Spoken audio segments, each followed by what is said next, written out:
إن الحمد لله نحمده ونستعينه ونستغفره ونعوذ بالله من شرور أنفسنا ومن سيئات أعمالنا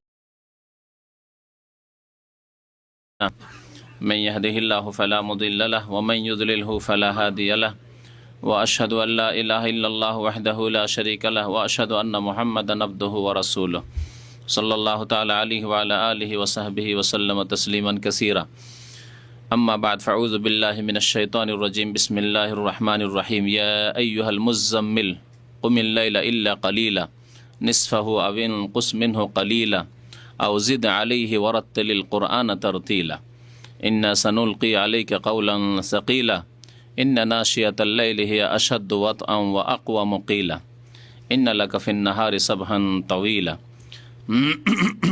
মহান আল্লাহর সমস্ত প্রশংসা যে আল্লাহ পাক রব্বুল আলামিন কোরআন কারীম নাযিল করেছেন আমাদের হিদায়াতের জন্য। দরুদ ও সালাম নাযিল হোক আমাদের প্রিয় নবী মুহাম্মদ সাল্লাল্লাহু আলাইহি ওয়াসাল্লামের প্রতি, যিনি কোরআন কারীমের বাস্তবায়ন করেছেন এবং কেমন করে বাস্তবায়ন করতে হবে, কোরআনের প্রতি আমল করতে হবে তার শিক্ষা আমাদেরকে দিয়েছেন। আল্লাহুম্মা সাল্লি আলাইহি আল্লাহুম্মা বারিক আলাইহি। আজকে তাফসীর করব আপনাদের সামনে সূরাতুল মুজাম্মিলের, সূরা আল মুজাম্মিল। আল মুজাম্মিল, যাকে আমরা হালকা করে মুজাম্মিল বলি, অনেকে নামও রাখে মুজাম্মিল। শব্দটি আসলে হচ্ছে আল মুজাম্মিল, জায়ে তাসদিদ দিয়ে। মুজাম্মিল মানে বস্ত্র আবৃত।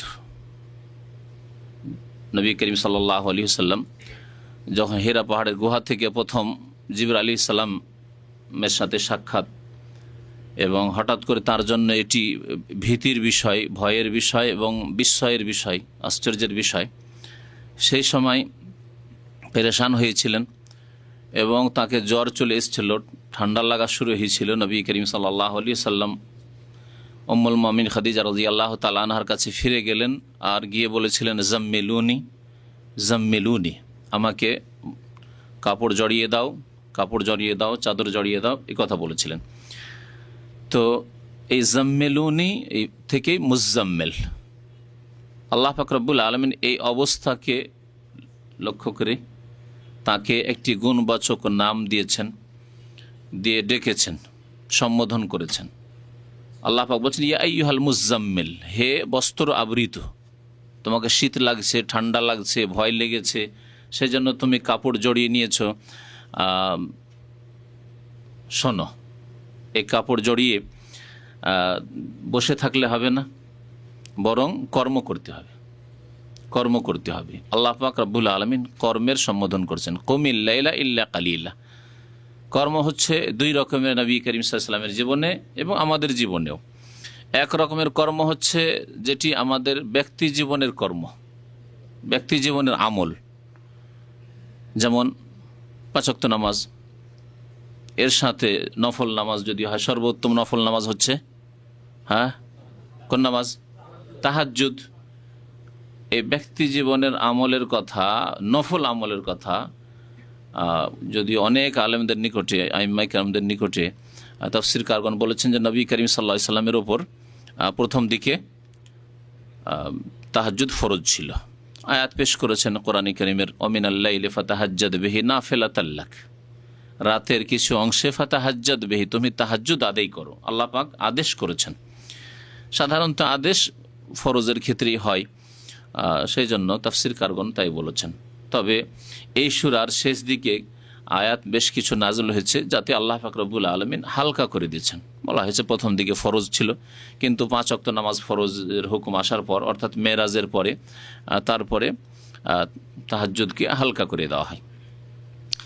তো ব্যক্তি জীবনের আমল এবং সর্বোত্তম নফল ইবাদত নামাজের ক্ষেত্রে, সালাতের ক্ষেত্রে হচ্ছে তাহাজ্জুদের নামাজ। আল্লাহ পাক রব্বুল আলামিন সম্বোধন করে বলছেন ইয়া আইয়ুহাল মুজাম্মিল, হে বস্ত্র আবৃত, কুমিল লাইলা ইল্লা কালিলা। ব্যক্তি জীবনের আমল করতে বলছেন, যে চাদর গায়ে দিয়ে শুয়ে থাকলে কাজ হবে না, যেই জন্য আমি সৃষ্টি করেছি তোমাকে। সরাসরি নবী করিম সাল্লাল্লাহু আলাইহি ওয়াসাল্লামকে সম্বোধন এবং পরোক্ষভাবে ইনডাইরেক্ট উম্মতকে সম্বোধন। যে কোনো মানুষ চাদর গায়ে দিয়ে বাড়িতে শুয়ে থাকবেন, বিছানায় পড়ে থাকবেন, সারা রাত শুয়ে থাকবেন, সারা দিন শুয়ে থাকবেন, কাজকর্ম করবেন না, দিনের কাজ করবেন না, ফজরে জাগবেন না, দুনিয়ার কাজ করবেন না, চলবে না, অচল। ইয়া আইয়ুহাল মুজাম্মিল কুমিল লাইলা ইল্লা কালিলা, ব্যক্তি জীবনের আমলের কথা এখানে আল্লাহ বলেছেন। তারপরে আসছে সূরাতুল মুদ্দাসসির। এই সূরা হচ্ছে সূরাতুল মুজাম্মিল, তারপরে সূরা হচ্ছে সূরাতুল মুদ্দাসসির। মুদ্দাসসির মুজাম্মিল কাছাকাছি অর্থ, দেসার থেকে মুদ্দাসসির, আর জেমাল থেকে হচ্ছে মুজাম্মিল, কাপড় জড়িয়ে নেওয়া, চাদর জড়িয়ে নেওয়া, এই হচ্ছে মুদ্দাসসিরের অর্থ। আল্লাহ পাক সেখানে কি বলছেন? ইয়া আইয়ুহাল মুদ্দাসসির, সেখানে কুম বলেছেন, কিন্তু কুম বলে আল্লাহ কি বলছেন? ফাআনজির, দাঁড়াও। এখানে কুমিল লাইলা, রাতের কিয়াম করো, রাতে দাঁড়াও। রাতে দাঁড়াও মানে কি? তাহাজ্জুদ পড়ো। তাহলে সূরা মুজাম্মিলে আল্লাহ পাক রব্বুল আলামিন তাহাজ্জুদ পড়ার আদেশ করলেন। ব্যক্তি জীবনের আমল সুন্দর করো, ব্যক্তি জীবনের ঈমান এবং আমলকে উন্নত করো আল্লাহ পাক রব্বুল আলামিনের নৈকট্য লাভের জন্য, এবং তোমার যে ভয় ভীতি হয়েছে সেগুলিকে দূরীভূত করার জন্য। আর সূরাতুল মুদ্দাসসির আল্লাহ পাক বলছেন, ইয়া আইয়ুহাল মুদ্দাসসির, হে চাদর আবৃত, কুম, এখন দাঁড়াও। শুয়ে থাকলে হবে না, বসে থাকলে হবে না, কুম। যে শুয়ে থাকে তাকে বলবেন কুম, যে বসে থাকে তাকে বলবেন কুম, দাঁড়াও। ফাআনজির, এখন সতর্ক করো, সতর্ক করো, জাতিকে সতর্ক করো, মানব জাতি। নবী করিম সাল্লাল্লাহু আলাইহি সাল্লাম জাতি মানে নিজের জাতির জন্য প্রেরিত হননি, বরং সারা বিশ্বের সমস্ত মানুষ এবং জিনের জন্য প্রেরিত হয়েছিলেন। যেমন সূরা জুনের তাফসীরে শুনলেন আপনারা। তো আল্লাহ কি বলছেন? ফাআনজির, এখন সতর্ক করো, সাবধান করো আল্লাহর আযাব থেকে, আল্লাহর নাফরমানি থেকে, শিরক থেকে, কুফরি থেকে, আল্লাহর বিরুদ্ধাচরণ থেকে। অর্থাৎ আল্লাহর ইবাদত বন্দেগীর জন্য মানুষকে দাওয়াত দাও এবং আল্লাহর নাফরমানি, শিরক, কুফরি, অন্যান্য পাপ থেকে জাতিকে সতর্ক করো। দ্বিতীয় আমলের আল্লাহ পাক আদেশ করেন, সেটা হচ্ছে অন্যের সাথে সম্পৃক্ত, যদিও নিজেরই আমল, কিন্তু এর দ্বারা উপকৃত হবে অন্যরা। এটি হচ্ছে ঈমান এবং আমলকে উন্নত করে আল্লাহ পাক রব্বুল আলামিনের নৈকট্য লাভের উপায়। আপনি ব্যক্তি জীবনকে সুন্দর করেন, আর সুন্দর করার পরে ব্যক্তি জীবনে যেসব আমল রয়েছে, শুধু নামাজে সীমিত নয়, রোজা, বেশি বেশি রোজা রাখা, দান খেরাত করা, মাতা পিতার সেবা করা, এইভাবে যত নেক আমল রয়েছে এগুলির মাধ্যমে ব্যক্তি জীবনকে আপনি উন্নত করেন, আপনার ইমানি এবং আমলি জীবনকে, তার সাথে সাথে অন্যদেরকেও আপনার দ্বারা উপকৃত করেন। দাওয়াতের কাজ, কুম ফাআনজির, দাঁড়াও এবং সতর্ক করো, এর মাধ্যমে আপনি আপনার ইমান আমলকে তো উন্নত করবেন, কিন্তু তার সাথে সাথে অন্যদের উপকার হবে, অন্যদের ফায়দা হবে। অন্ধকারে যা রয়েছে তার আলো পাবে, গুমরাহিতে যা রয়েছে, পথভ্রষ্ট হয়ে রয়েছে, তারা সঠিক পথ পাবে এবং জান্নাতের রাস্তা নেবে। তো কত সুন্দর কথা কোরআনে কারীমের। আল্লাহ পাক রব্বুল আলামিন নবী করিম সাল্লাল্লাহু আলাইহি ওয়াসাল্লামকে বলছেন যে এখন চিন্তা করতে হবে না, এখন পেরেশান হইতে হবে না। কারণ প্রথম অবস্থায় জিবরাইল আলাইহিস সালাম ফেরেশতাকে দেখা এবং এই রকম অবস্থা সৃষ্টি হওয়া, তারপরে 5টি আয়াত সূরায়ে আলাকের নিয়ে আসা, এগুলি তার জন্য মানে অসাধারণ বিষয়, মানুষ হিসাবে অসাধারণ বিষয়। তিনি তো মানুষ ছিলেন, 40 বছর পর্যন্ত মানুষ ছিলেন, শুধু মানুষ, নবী নন, রসুল নন। নবী হতে যাচ্ছে, রসুল হতে যাচ্ছে, অসাধারণ অবস্থা সৃষ্টি হতে যাচ্ছে। স্বাভাবিক ভয় পাওয়া, স্বাভাবিক বিব্রত হওয়া, পেরেশান হওয়া। আল্লাহ পাক রব্বুল আলামিন বলছেন যে কুমিল লাইলা ইল্লা কালিলা, এখন চাদর গায়ে দিয়ে বসে থাকার সময় নেই, বরং তুমি কি করো? কুমিল লাইলা ইল্লা কালিলা, রাতের অল্প অংশ ব্যতীত সারা রাত কি করো? তাহাজ্জুদ, সালাত আদায় করো, কিয়াম করো। কুমিল লাইলা, আল্লাইল মানে সারা রাত, আল্লাইল যেমন আলহামদু মানে সমস্ত প্রশংসা, কুমিল লাইলা, এই জন্য ইল্লা কালিলা বলে ইস্তিসনা করা হয়েছে, অল্প কিছু সময় ছাড়া ইল্লা কালিলা। কুমিল লাইলা, সারা রাত তুমি তাহাজ্জুদ পড়ো, কিয়াম করো, আল্লাহর সামনে দাঁড়িয়ে তার ইবাদত বন্দি করো দীর্ঘ তিলাওয়াতের মাধ্যমে। আসলে তাহাজ্জুদকে কিয়ামুল লাইল এই জন্য বলা হয় যে তাহাজ্জুদ মানে একবারে ছোট ছোট সূরা দিয়ে আর সংক্ষেপে পড়ে নিলাম, জায়েজ, যে ব্যক্তি জানে না। কিন্তু আসল কিয়ামের উদ্দেশ্য, তাহাজ্জুদের উদ্দেশ্য হচ্ছে দীর্ঘ তিলাওয়াত এবং তিলাওয়াতের উপর গৌর ফিকির করা, চিন্তা করা, আল্লাহ পাক রব্বুল আলামিন কি বলছেন তা অন্তরে নামানো তেলাওয়াতের সাথে সাথে, অন্তর কি আপনার কথার সাথে তেলাওয়াতের সাথে এক করে দেওয়া, এ হচ্ছে রাত্রে তেলাওয়াতের উদ্দেশ্য। যে কথাগুলি আসছে সামনে, রাতের অল্প কিছু অংশ ছাড়া সারা রাত তুমি কিয়াম করো, এর ব্যাখ্যা কি আল্লাহ স্বয়ং করেছেন। নিসফাহু অর্থাৎ অর্ধেক রাত তুমি কিয়াম করো, তাহাজ্জুদ পড়ো। নবী করিম সাল্লাল্লাহু আলাইহি সাল্লামকে তিনটি ইখতিয়ার আল্লাহ দিচ্ছেন যে এই তিন রকমের এক রকম তাহাজ্জুদ তোমার হওয়া উচিত। নিসফাহু রাতের অর্ধেক অংশ, নিসফুল লাইল, হুজামির লাইলের দিকে যাচ্ছে। আউইন কুস মিনহু কালিলা অথবা তার চাইতে একটু কম করো, নাকাসা আনকুস থেকে উনকুস মিনহু কালিলা, তার থেকে একটু কম করো। তাহলে অর্ধেকের থেকে একটু কম করো মানে 1/3 অংশ। ভগ্নাংশ পড়েননি নাকি চুপচাপ যাচ্ছেন? অর্ধেকের একটু কম মানে 1/3 আউজিদ আলাইহি অথবা তৃতীয় ইখতিয়ার হচ্ছে, চয়েস হচ্ছে আপনাকে দেওয়া হচ্ছে, চয়েস করুন। আউজিদ আলাইহি অথবা এর চাইতে একটু বেশি করুন, মানে অর্ধেকের চাইতে একটু বেশি করুন, অর্থাৎ 2/3 অংশ। তাহলে হয় সোলুস, না হয় নিসফ, আর না হলে সোলুসাইন। আরবিতে সোলুস মানে 1/3 অংশ, নিসফ মানে অর্ধেক, আর সোলুসাইন মানে 2/3 অংশ। 3 ভাগ করে রাতের 2 ভাগ আপনি তাহাজ্জুদ আদায় করেন। তাহলে নবী করিম সাল্লাল্লাহু আলাইহি সাল্লাম এর প্রতি দীর্ঘ 1 বছর কন্টিনিউ এরকম আমল করেছেন, এবং প্রত্যেক রাতে নবী করিম সাল্লাল্লাহু আলাইহি সাল্লামের দীর্ঘ কিয়ামের জন্য, দীর্ঘ তাহাজ্জুদের কারণে পা গুলিতে রস নেমে ফুলে যেত, হাত্তা তাওয়াররামাত কাদামা, পা ফুলে যেত। পরেও লম্বা তিনি পড়তেন, কিন্তু আল্লাহ পাক রব্বুল আলামিনের পক্ষ থেকে হালকা করে দেওয়া হলো, শক্ত আর হুকুম থাকেনি। পরে যে আয়াতগুলি আসছে তাতে আল্লাহ পাক রব্বুল আলামিন কিছুটা হালকা করেছেন, যে এখন যতটা সম্ভব ফাকরাউ মা তায়াসসারা মিনাল কোরআন, যে আয়াত আসছে ওই আয়াতের তাফসীরে আসবে। ওয়ারাত্তিলিল কোরআন তারতিলা, এবং তাহাজ্জুদ যখন পড়বে, তাহাজ্জুদের মধ্যে বিশেষ করে, কারণ প্রসঙ্গ হচ্ছে তাহাজ্জুদ, অথবা তাহাজ্জুদের বাইরেও যখন কোরআন তিলাওয়াত করবে তখন জলদি করবে না, তাড়াহুড়া করবে না, কবিতা পড়ার মতো পড়বে না। নবী করিম সাল্লাল্লাহু আলাইহি ওয়াসাল্লাম হাদিস আছে, হাজ্জান কা হাজিস শের, কোন এক ব্যক্তির কথা বলে হলে সেই ব্যক্তি খুব দ্রুত কোরআন পড়ে, বলছে হাজ্জান কা হাজিস শের, কবিতা পড়ার মতো, কবিতা আবৃত্তির মতো না।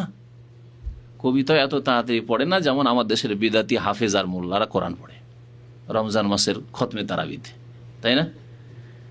বাংলা যেখানে মানে কবিতা পাঠ হয় বা কবিতার আসর হয়, সেখানে গিয়ে দেখবেন এত তাড়াহুড়ো করে তারা হয়তো কবিতা পড়েন না, যেই তাড়াহুড়া করে, যেই জলদির সাথে এই হাফিজরা, এই কারিরা, এই ইমামগুলি কোরআনের হক নষ্ট করে, কোরআনের হক নষ্ট করে।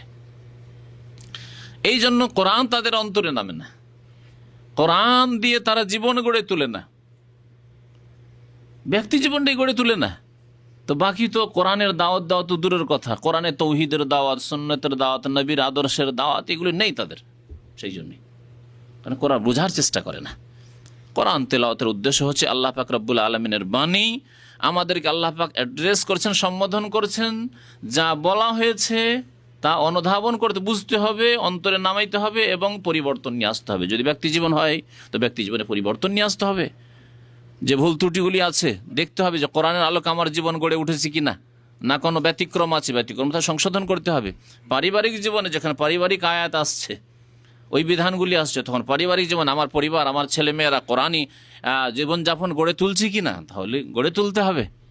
কোরআন তেলাওয়াত ওইভাবে হক আদায় করে করবে, অর্থ বুঝে এবং অর্থকে অন্তরে নামাবার চেষ্টা করবে, তাহলেই তো হবে।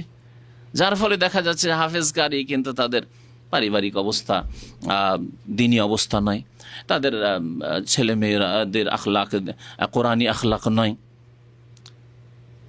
এছাড়া শিরক বিদআত তো আছে। আল্লাহ পাক রব্বুল আলামিন বলছেন ওয়ারাত্তিলিল কোরআন তারতিলা, কোরআনকে ধীর স্থিরতার সাথে এবং স্পষ্ট রূপে, তারতিল মানে দুটি অর্থ লাগাইতে হবে, ধীর স্থিরতার সাথে এবং স্পষ্ট রূপে, যাতে করে স্পষ্ট হয় যে আলহামদুলিল্লাহ রব্বিল আলামিন, আলহামদুলিল্লাহ রব্বিল আলামিন। নবী করিম সাল্লাল্লাহু আলাইহি ওয়াসাল্লাম কেমন তিলাওয়াত করতেন, সাহাবীরা বলছেন যে হারফান হারফান, এক একটি অক্ষর স্পষ্ট বোঝা যেত, এভাবে তেলাওয়াত করতেন। ওয়ারাত্তিলিল কোরআন, কোরআনের তরতিল করে পড়ো, মানে কি বললাম, ধীর স্থিরতার সাথে এবং স্পষ্ট রূপে তেলাওয়াত করো। নবী করিম সাল্লাল্লাহু আলাইহি ওয়াসাল্লাম কেমন তেলাওয়াত করতেন এই সম্পর্কে উম্মে সালামা রাদিয়াল্লাহু তাআলা আনহা বর্ণনা করেছেন, আন্নাহা সুইলাত আন কিরাআতি রাসূলিল্লাহ সাল্লাল্লাহু আলাইহি ওয়াসাল্লাম। মা উম্মে সালামা রাদিয়াল্লাহু তাআলা আনহাকে, নবী সাল্লাল্লাহু আলাইহি ওয়াসাল্লামের মুহতারামা বিবি, তাকে জিজ্ঞাসা করা হলো যে নবী সাল্লাল্লাহু আলাইহি ওয়াসাল্লাম কেমন কিরাআত করতেন, কেমন তিলাওয়াত করতেন। ফাকালাত কানা ইয়াকতাউ কিরাআতাহু আয়াতান আয়াতান, তিনি এক এক আয়াত করে আলাদা আলাদা পৃথক পৃথক তেলাওয়াত করতেন, প্রত্যেক আয়াতে ওয়াকফ করতেন, থামতেন। কিভাবে? তারপরে তিনি শোনাচ্ছেন পড়ার নিয়মটা, বিসমিল্লাহির রহমানির রহিম, আলহামদুলিল্লাহি রাব্বিল আলামিন, আর রহমানির রহিম, মালিক ইয়াউমিদ্দিন, এবং তার সাথে সাথে সুর করে পড়া। সুর করার মানে এই নয়, সুর তো নিজের এখতিয়ার নেই, তাই না? হ্যাঁ, নিজের কণ্ঠকে সুন্দর করা, কোকিল কণ্ঠ করা, এটা তো নিজের এখতিয়ারই নয়, এটা আল্লাহ পাক রব্বুল আলামিনের কুদরত, দান, যাকে আল্লাহ দিয়েছেন। কিন্তু যাকে যতটা দিয়েছেন সেটাকে সুন্দর করার চেষ্টা করা, এর নাম হচ্ছে তাগান্নি বিল কোরআন, বা কোরআনকে জিনত দেওয়া। নবী করিম সাল্লাল্লাহু আলাইহি ওয়াসাল্লামের একটি হাদিসে রয়েছে, যায়্যানুল কোরআন বিআসওয়াতিকুম, তোমরা তোমাদের কণ্ঠ দ্বারা, আওয়াজ দ্বারা কোরআনকে অলংকৃত করো, কোরআনকে সাজসজ্জিত করো, জিনত দাও। নবী করিম সাল্লাল্লাহু আলাইহি ওয়াসাল্লাম আরেকটি হাদিসে রয়েছে, লাইসা মিন্না মান লাম ইয়াতাগান্না বিল কোরআন, আমাদের দলভুক্ত নয় ওই ব্যক্তি, যে ব্যক্তি কোরআনে কারীম সুন্দর কণ্ঠে তেলাওয়াত করে না, মানে সুন্দর করে তেলাওয়াত করে না। তাহলে সচেষ্ট হওয়া, কোরআনে কারীম সুন্দরভাবে তেলাওয়াতের জন্য আপনাকে একটু ধীর স্থিরতার সাথে তেলাওয়াত করতে হবে, স্পষ্টভাবে তেলাওয়াত করতে হবে, শব্দগুলি ঠিকভাবে উচ্চারণ করতে হবে, মাখারাজগুলি যেখান থেকে যেটা বের হওয়ার সেখান থেকে বেরোতে হবে। এর সাথে সাথে যেসব কোরআনে কারীমের তাজউইদের যে কায়দাগুলি আছে, দুই রকমের মনে রাখবেন। কিছু কায়দা আছে যেগুলি ফরজ। কোনগুলি ফরজ? যেগুলি আদায় না করলে, যেগুলির হক আদায় করে না পড়লে অর্থ পরিবর্তন হয়ে যাবে। জিমকে যদি জায়ের মতো পড়েন তাহলে অর্থ পরিবর্তন হয়ে যাবে, হাকে যদি হায়ের মতো পড়েন তাহলে অর্থ পরিবর্তন হয়ে যাবে। তো এই সব ক্ষেত্রে ফরজ, তাহলে মাখরাজ জানা ফরজ। কিন্তু ইদগাম, ইখফা, ইজহার, গুন্না, নাকে টেনে কোনো জায়গায় পড়া ইত্যাদি, এসব যে রয়েছে এগুলি হচ্ছে মুস্তাহাব, কারণ এর দ্বারা কি হবে, অলংকৃত হবে এবং শুনতে সুন্দর লাগবে। জি জি জি হ্যাঁ। তো কোরআনে কারীমকে সুন্দরভাবে নবী করিম সাল্লাল্লাহু আলাইহি ওয়াসাল্লাম তিলাওয়াত করতে বলেছেন। ওয়ারাত্তিলিল কোরআনা তারতিলা ইন্না সানুলকি আলাইকা কওলান সাকিলা। তারপরে আল্লাহ পাক রব্বুল আলামিন নবী করিম সাল্লাল্লাহু আলাইহি ওয়াসাল্লামকে সম্বোধন করে বলছেন যে নিশ্চয় আমি আল্লাহ, হে নবী মুহাম্মদ সাল্লাল্লাহু আলাইহি ওয়াসাল্লাম, তোমার ওপর শীঘ্রই, সা মানে অচিরেই, শীঘ্রই, কিছু দিনের মধ্যে, কিছু সময়ের মধ্যে, সিন, এটা সিনের অর্থ শুধু।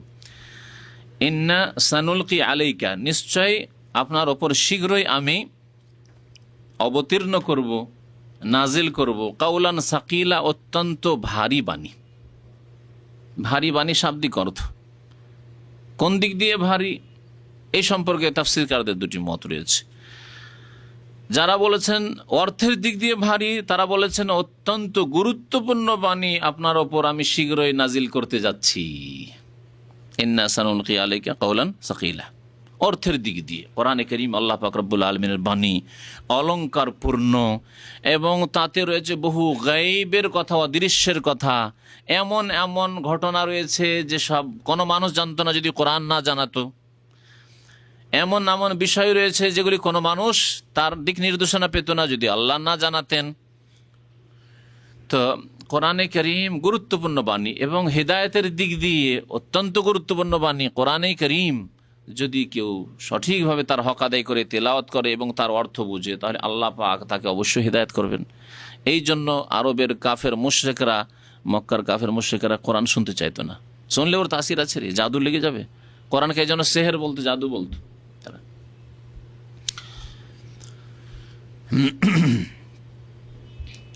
ইন্না সানুলকি আলাইকা কাওলান সাকিলা, তাহলে এই দিক দিয়ে, অর্থের দিক দিয়ে ভারী।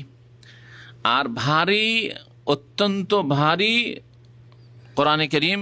আরেকটি দিক দিয়ে যেটা হচ্ছে নবী করিম সাল্লাল্লাহু আলাইহি সাল্লামের উপর যখন ওহী নাযিল হইতো তখন অত্যন্ত ভারাক্রান্ত হয়ে পড়তো নবী করিম সাল্লাল্লাহু আলাইহি সাল্লাম। এমন ভারী হয়ে যেত তার শরীর যে যায়েদ ইবনে সাবিত রাদিয়াল্লাহু তাআলা, যায়েদ ইবনে সাবিত রাদিয়াল্লাহু তাআলা আনহু সাহাবী বলছেন, কোনো একদিন ওহী নাযিল হচ্ছিল আর নবী করিম সাল্লাল্লাহু আলাইহি সাল্লামের রানটি আমার রানের উপরে ছিল, তো মনে হচ্ছিল যে আমার রান চূর্ণ বিচূর্ণ হয়ে যাবে, এত ভারী হয়েছে। অথচ কারো রান যদি আপনার রানের ওপর থাকে তো এমন ভারী বিষয় নয়, এমন কোনো ভারী ব্যাপার নয় বা ভারী ওজনের নয়। কিন্তু সাহাবী বলছেন যে মনে হইল যে কামা কালা যায়েদ ইবনে সাবিত রাদিয়াল্লাহু আনহু উনজিলা আলা রাসূলিল্লাহ সাল্লাল্লাহু আলাইহি ওয়াসাল্লাম, কোন এক সময় নবী সাল্লাল্লাহু আলাইহি ওয়াসাল্লামের উপর ওহী নাযিল হইল, ওয়া ফাখিযুহু আলা ফাখিজি, তার রান আমার রানের উপর ছিল, ফাকাদা তারুদ্দু ফাখিজি বা তোরাদ্দু ফাখিজি, মনে হচ্ছিল যে আমার রান চূর্ণ বিচূর্ণ হয়ে যাবে, হাড় হাড্ডি কিছু থাকবে না, কত ভারী হয়েছে। নবী সাল্লাল্লাহু আলাইহি ওয়াসাল্লামের শরীর এত ভারী ছিল ওহীর কারণে। ইন্না সানুলকি আলাইকা কাওলান সাকিলা, অত্যন্ত ভারী বাণী বা অত্যন্ত গুরুত্বপূর্ণ বাণী আমি তোমার উপর শীঘ্রই বা অচিরেই নাজেল করতে যাচ্ছি। তাহলে আল্লাহ পাক রব্বুল এখন কোরআনে কারীম নাজিল করা শুরু করেছেন মাত্র। এই সূরা মক্কি জীবনের সূরা এবং প্রথম দিকের সূরা, নবী সাল্লাল্লাহু আলাইহি ওয়াসাল্লামের প্রথম জীবনে এই সূরা নাজিল হয়েছে, যখন অল্প কিছু আয়াত নাজিল হয়েছে সেই সময়ের কথা। তাই আল্লাহ পাক ওয়াদা করছেন যে খুব শীঘ্রই আমি অনেক গুরুত্বপূর্ণ বাণী, অনেক ভারী ভারী বাণী আমি নাজিল করছি। অর্থের দিক দিয়েও ভারী, শব্দের দিক দিয়েও ভারী, অলঙ্কারের দিক দিয়ে বাহ্যিক শব্দের যে বিন্যাস অলঙ্কার সেদিক দিয়েও ভারী, তার গুণের দিক দিয়েও ভারী। আল্লাহ পাক রব্বুল বাণী ইন্না নাশিয়াতাল লাইলি হিয়া আশাদ্দু ওয়াতআন ওয়া আকওয়ামু কিলা। তারপরে আল্লাহ পাক রব্বুল আলামিন নবী করিম সাল্লাল্লাহু আলাইহি সাল্লামকে রাতের তাহাজ্জুদের উপকারিতার কথা জানাচ্ছেন, যে রাতে যদি তাহাজ্জুদ পড়ো, রাতে যদি কোরআন তেলাওয়াত করো তার বহু ফায়দা রয়েছে। দিনে তেলাওয়াত করে এত ফায়দা পাবেন না যত ফায়দা, যত উপকৃত আপনি হবেন রাতের তেলাওয়াত। এটা কেউ পরীক্ষা করেছেন কোনো কারি সাহেব, তেলাওয়াতকারীরা? হ্যাঁ, কিন্তু মনোযোগ সহকারে তেলাওয়াত হইতে হবে, ওই ঝিমাতে ঝিমাতে নয়। কারণ অনেকে হয়তো নামাজ পড়ে 2-4 রাকাত কিন্তু অর্ধেক ঝিমাচ্ছে, এখনো তন্দ্রা তন্দ্রা ভাব, আর ওই অবস্থা না। ভালো করে উজু করে নাক পরিষ্কার করে যাতে করে শয়তান তাড়াবার এসব উপায় ফ্রি হয়ে যান। আপনার বিছানার সাথে আর কোনো সম্পর্ক নেই। এমন নয় যে বিছানার দিকে টান এখনো আছে যে কখন তাড়াতাড়ি করে নামাজটা সারবো, যে বিছানায় আসবো। যেমন আজকাল অধিকাংশ লোক যারা ফজর নামাজ, তাদের অবস্থা এরকম, ফজর নামাজটা সারলেই তাড়াতাড়ি গিয়ে বিছানায় লম্বা হবে, কারণ সকালে শুইতে হবে। সৌদি আরবে যে প্রবাসীদের অবস্থা, যাদের একবার সকাল সকাল ডিউটি নেই, তাদের অবস্থা এরকম। আর যারা নামাজ পড়েন না তাদের কথা কি বলবেন। আল্লাহ পাক হিদায়াত করেন উম্মতে মুসলিমাকে। ইন্না নাশিয়াতাল লাইল, নিশ্চয় রাতের, নাশিয়া কাকে বলা হয়? নাশিয়া বলা হয় রাত্রে একবার ঘুমিয়ে নিয়ে জেগে যাওয়ার পর যে সময়টুকু, একে নাশিয়া বলা হয়।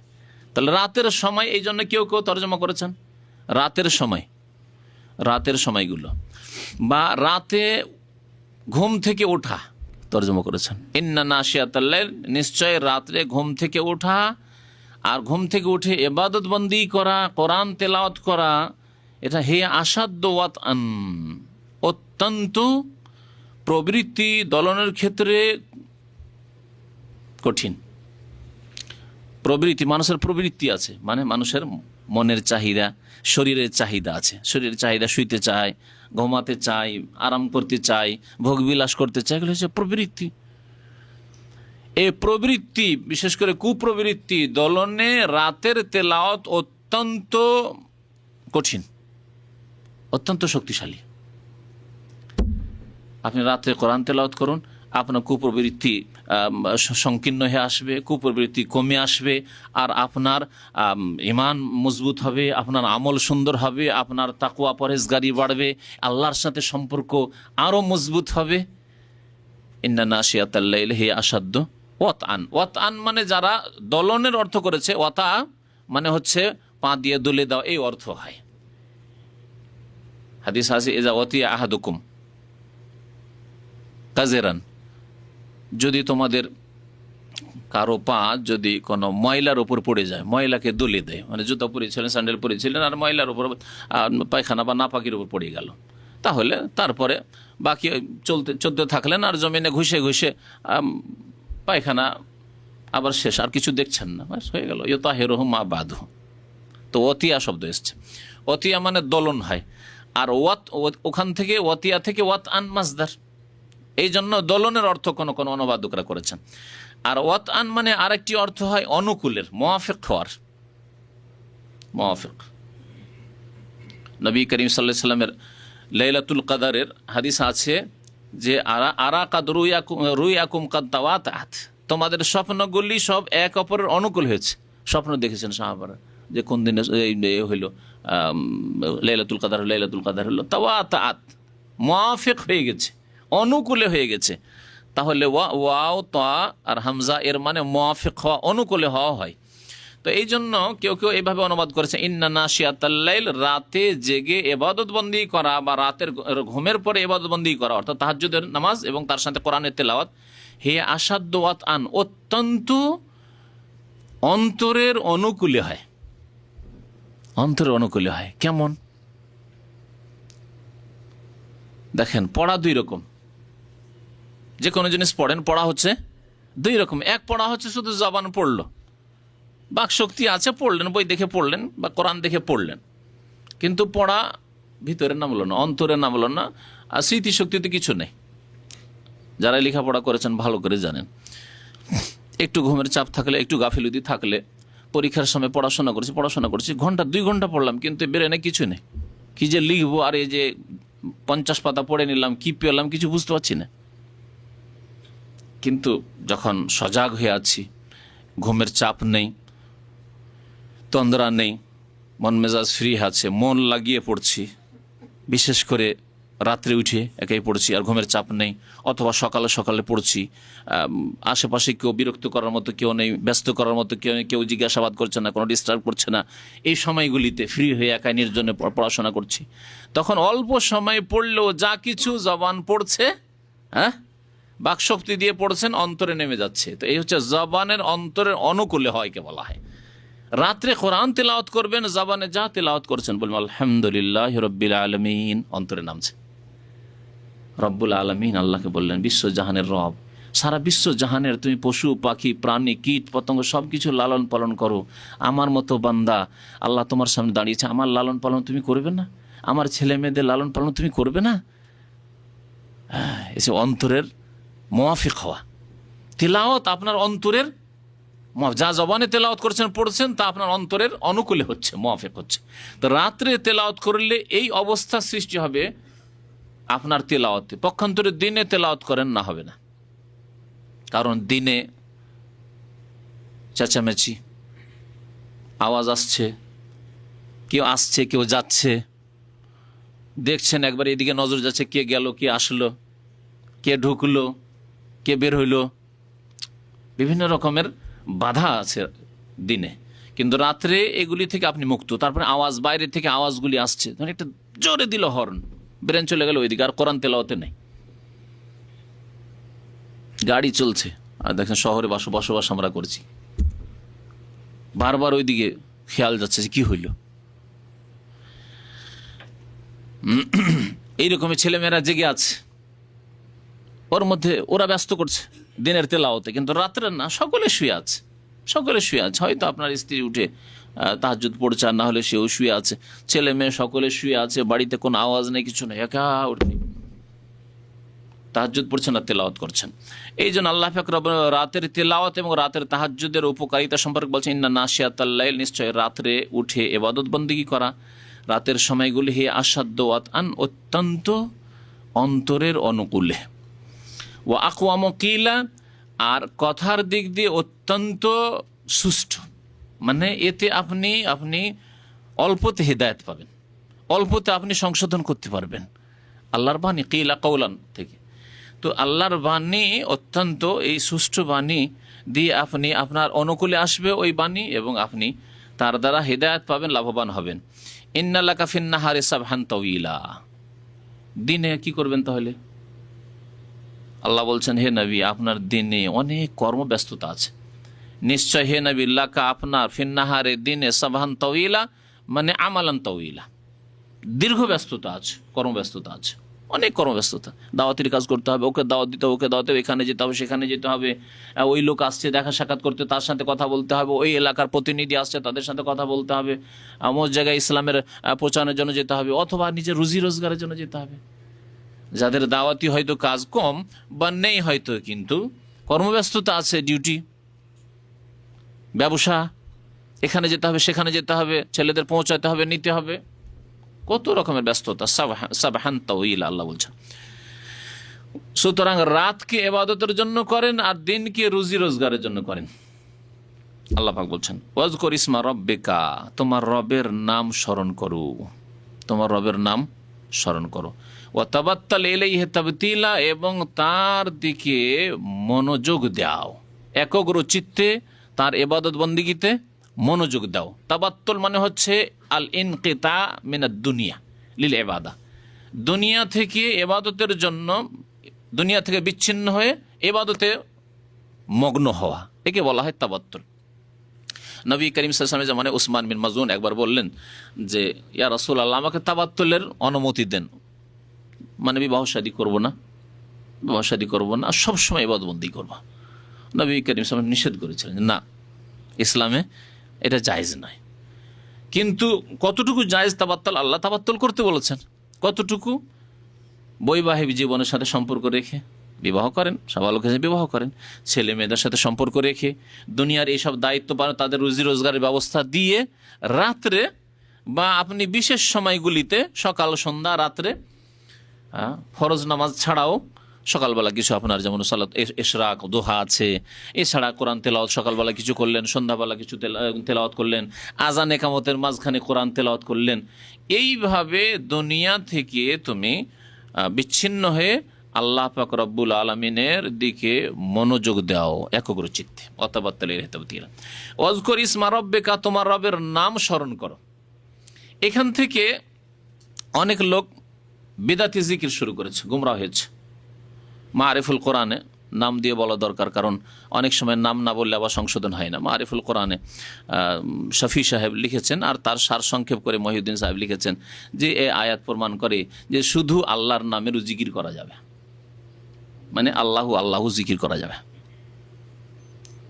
আমি এর উত্তরে বলছি মহিউদ্দিন খান সাহেবের, এবং তার আগে তার মুরব্বী শফি সাহেবের, মুফতি শফির উত্তরে বলছি যে এ আয়াত নাজিল হয়েছে কার ওপর? রাসূলুল্লাহ সাল্লাল্লাহু আলাইহি সাল্লামের ওপর। এবং রাসূলুল্লাহ সাল্লাল্লাহু আলাইহি সাল্লাম সম্পর্কে আরেকটি প্রশ্ন করছি যে তিনি কোরআনের প্রত্যেকটি আয়াতের উপর আমল করেছেন না করেননি? করেছেন। তার সম্পর্কে মা আয়েশা রাদিয়াল্লাহু তাআলা আনহাকে যখন জিজ্ঞাসা করা হয়েছিল যে রাসূলুল্লাহ সাল্লাল্লাহু আলাইহি সাল্লামের আখলাক চরিত্র কেমন ছিল, তখন কি উত্তর তিনি দিয়েছিলেন? কানা খুলুকুহু আল কোরআন। রাসূলুল্লাহ সাল্লাল্লাহু আলাইহি সাল্লামের চরিত্রই ছিল আল কোরআনের বাস্তবায়ন। তাহলে এই আয়াত ওয়াজকুর ইসমা রব্বিকা বহু জায়গায়, সাব্বিহ ইসমা রব্বিকা শুধু এখানে না, সাব্বিহ ইসমা রব্বিকাল আলা ফাসাব্বিহ বিসমি রব্বিকাল আযীম, তোমার রবের নামের কি করো? তাসবিহ করো। ফাসাব্বিহ বিসমি রব্বিকা, ওখানে তাসবিহর কথা বলা হয়েছে, এখানে ওয়াজকুর ইসমা রব্বিক, তোমার রবের নাম স্মরণ করো।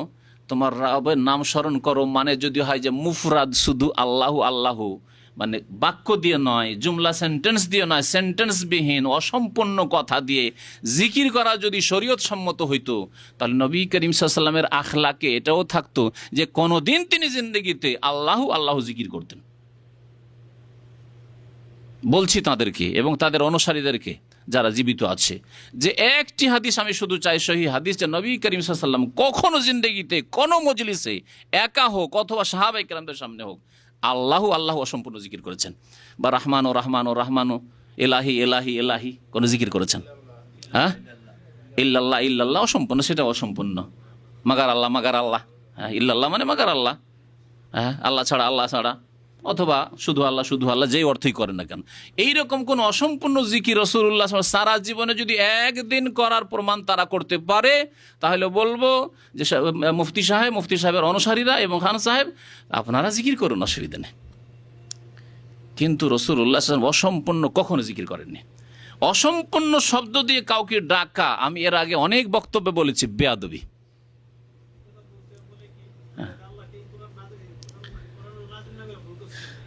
এর অর্থ বুঝতে হবে, জেহালত করলে হবে না, কোরআন বুঝতে গিয়ে জাহেল থাকলে হবে না। আল্লাহ পাক রব্বুল আলামিনের প্রশ্ন পড়ে, আল্লাহ পাক রব্বুল আলামিন, আল্লাহ পাক সৌদিরা হাতে নিয়ে থাকে সুবহানাল্লাহ সুবহানাল্লাহ বলে, জাহেলের মতো আল্লাহ আল্লাহ বলেন না। আমাদের সে বিদাতি জাহেলদের মতো কেউ আল্লাহ আল্লাহ বলেন না, বা ইল্লাল্লাহ ইল্লাল্লাহ বলেন। আর যদি কেউ বলে তো সৌদি আপনার দলিল না, আপনার মতো দাড়ি সাফ করা যে সৌদি, তো দাড়ি সাফ নিজেও করবেন নাকি? আমরা কোরআন হাদিস অনুসরণ করতে বলছি, প্রথম কথা। তারপরে তারা বিদাতি জিকির আলহামদুলিল্লাহ এরা করে না, ইল্লা মাশাআল্লাহ, যা হয়তো অগোচরে। আচ্ছা, আমাদের তো কথা হচ্ছে যে কোরআনে কারীম নবী সাল্লাল্লাহু আলাইহি ওয়াসাল্লামের নাযিল হয়েছে এবং এই আয়াতের উপর আমল করেছেন। নবী সাল্লাল্লাহু আলাইহি ওয়াসাল্লাম জিকির করেছেন বাক্য দিয়ে, সুবহানাল্লাহ সুবহানাল্লাহ সুবহানাল্লাহ করেছেন, আলহামদুলিল্লাহ আলহামদুলিল্লাহ আলহামদুলিল্লাহ জিকির করেছেন, আল্লাহু আকবার আল্লাহু আকবার। প্রত্যেকটাতে আল্লাহ আছে, কিন্তু তার সাথে কথা প্রকাশ হচ্ছে আল্লাহু আকবার, আল্লাহ সবচেয়ে বড়, আলহামদুলিল্লাহ সমস্ত প্রশংসা আল্লাহর, সুবহানাল্লাহ আল্লাহ তোমার পবিত্রতা ঘোষণা করি, লা ইলাহা ইল্লাল্লাহ আল্লাহ ছাড়া কেউ সত্য মাবুদ নেই, লা হাওলা ওয়ালা কুওয়াতা ইল্লা বিল্লাহ, প্রত্যেকটি আল্লাহ আছে। হ্যাঁ, প্রতিটি বাক্যে আল্লাহ আছে, কিন্তু কথা প্রকাশ হচ্ছে যে আমি কি বলছি, লা হাওলা ওয়ালা কুওয়াতা ইল্লা বিল্লাহ, আমার ফেরারও ক্ষমতা নেই, আমার কোনো শক্তি নেই আল্লাহ ছাড়া, আল্লাহ শক্তি না দিলে। এইভাবে ইত্যাদি ইত্যাদি, এইসব সুবহানাল্লাহি ওয়া বিহামদিহি সুবহানাল্লাহিল আযীম, এসব জিকির নবী, আস্তাগফিরুল্লাহ আল্লাযী লা ইলাহা ইল্লা হুয়াল হাইয়ুল কাইয়্যুম ওয়া আতুবু ইলাইহি, আস্তাগফিরুল্লাহ ওয়া আতুবু ইলাইহি, এগুলো সব জিকির। নবী করিম সাল্লাল্লাহু আলাইহি ওয়াসাল্লাম এই আয়াতগুলির উপর আমল করেছেন এইভাবে বাক্য দিয়ে। আর শুধু একটি শব্দ দিয়ে কাউকে ডাকা, কারো জিকির করা মানে কাউকে স্মরণ করা, কাউকে ডাকা, কাউকে কোনো কিছু বলা, এটি ঠাট্টা মজাক এবং এটি বেয়াদবি। এর আগে অনেকবারই আমি বলেছি, অনেক নতুন চেহারা এখানে আছে, সেজন্য আজকে আবার বলছি যে আপনি আপনার মাকে টেলিফোনটা ধরিয়ে দিয়ে লাগিয়ে রেখেছেন হয়তো রেকর্ড করার জন্য, লাগিয়ে দিয়ে যদি বলেন মা মা মা মা মা মা মা মা, কি বলবে আপনার মা? বলছে গাধা গাধা, না হয় পাগল পাগল, বলবে না? আমার ছেলে হাইরে পাগল হয়ে গেল নাকি সৌদি আরব, পাগল হয়ে গেছে, মানে শুধু মা মা মা মা করছে। এইরকমই এই জিকির করা বিদাতিরা হলো পাগল, দিনের পাগলেরা, পাগল, দিন জানে না এরা। আপনি যদি আপনার স্ত্রীকে বুঝে বলেন হ্যাঁ হ্যাঁ বেগম বেগম বেগম বেগম বেগম বেগম বেগম বেগম, খুশি হবে? কিন্তু জানেন বেগম কেমন আছো, খুশি। বেগম কেমন আছে জুমলা বাক্য হলো খুশি। মা কেমন আছেন, মা আপনাকে ভুলতে পারি না, কত খুশি মা, মনটা ভরে গেল শুনে, একটা জুমলা শুনে। ওই রকম আল্লাহ যখন আল্লাহকে বলে সুবহানাল্লাহ, উফ, আল্লাহ খুশি হয়ে যাবে, আলহামদুলিল্লাহ আল্লাহ খুশি হয়ে যাবেন, আল্লাহু আকবার আল্লাহ খুশি হয়ে যাবেন। কিন্তু আল্লাহ আল্লাহ আল্লাহ আল্লাহ বিয়াদবি। আচ্ছা, আপনার মা যদি টের পায় যে না এই ছেলে আসলে পাগল হয়নি, পাগল যদি হয়ে যায় তাহলে একটু মায়া লাগবে যে হাইরে আমার ছেলে পাগল হয়ে গেল, যে কোথায় নিয়ে যাবো, পাবনা নিয়ে আসতে হবে। আর যদি জানে যে না পাগল হয়নি, এইরকম করে ডাকছে, তাহলে কি করবে? বেয়াদব কোথাকার, কথা বলার ঢং নেই, এত বড় হয়েছে 25 বছর 30 বছর বয়স হয়ে বিদেশ চলে গেছো, আর কথা বলার ঢং নেই, কিছু বলতে জানো না, মা মা মা মা করো, তাই না? ওই রকমই ধমক খাবে আল্লাহ পাক রব্বুল আলামিনের কাছে ওই বিদাতিরা, যারা ওই আল্লাহু আল্লাহর জিকির করে, ইল্লাহ ইল্লাল্লাহ জিকির করে, বা হু হু হাক হু করে।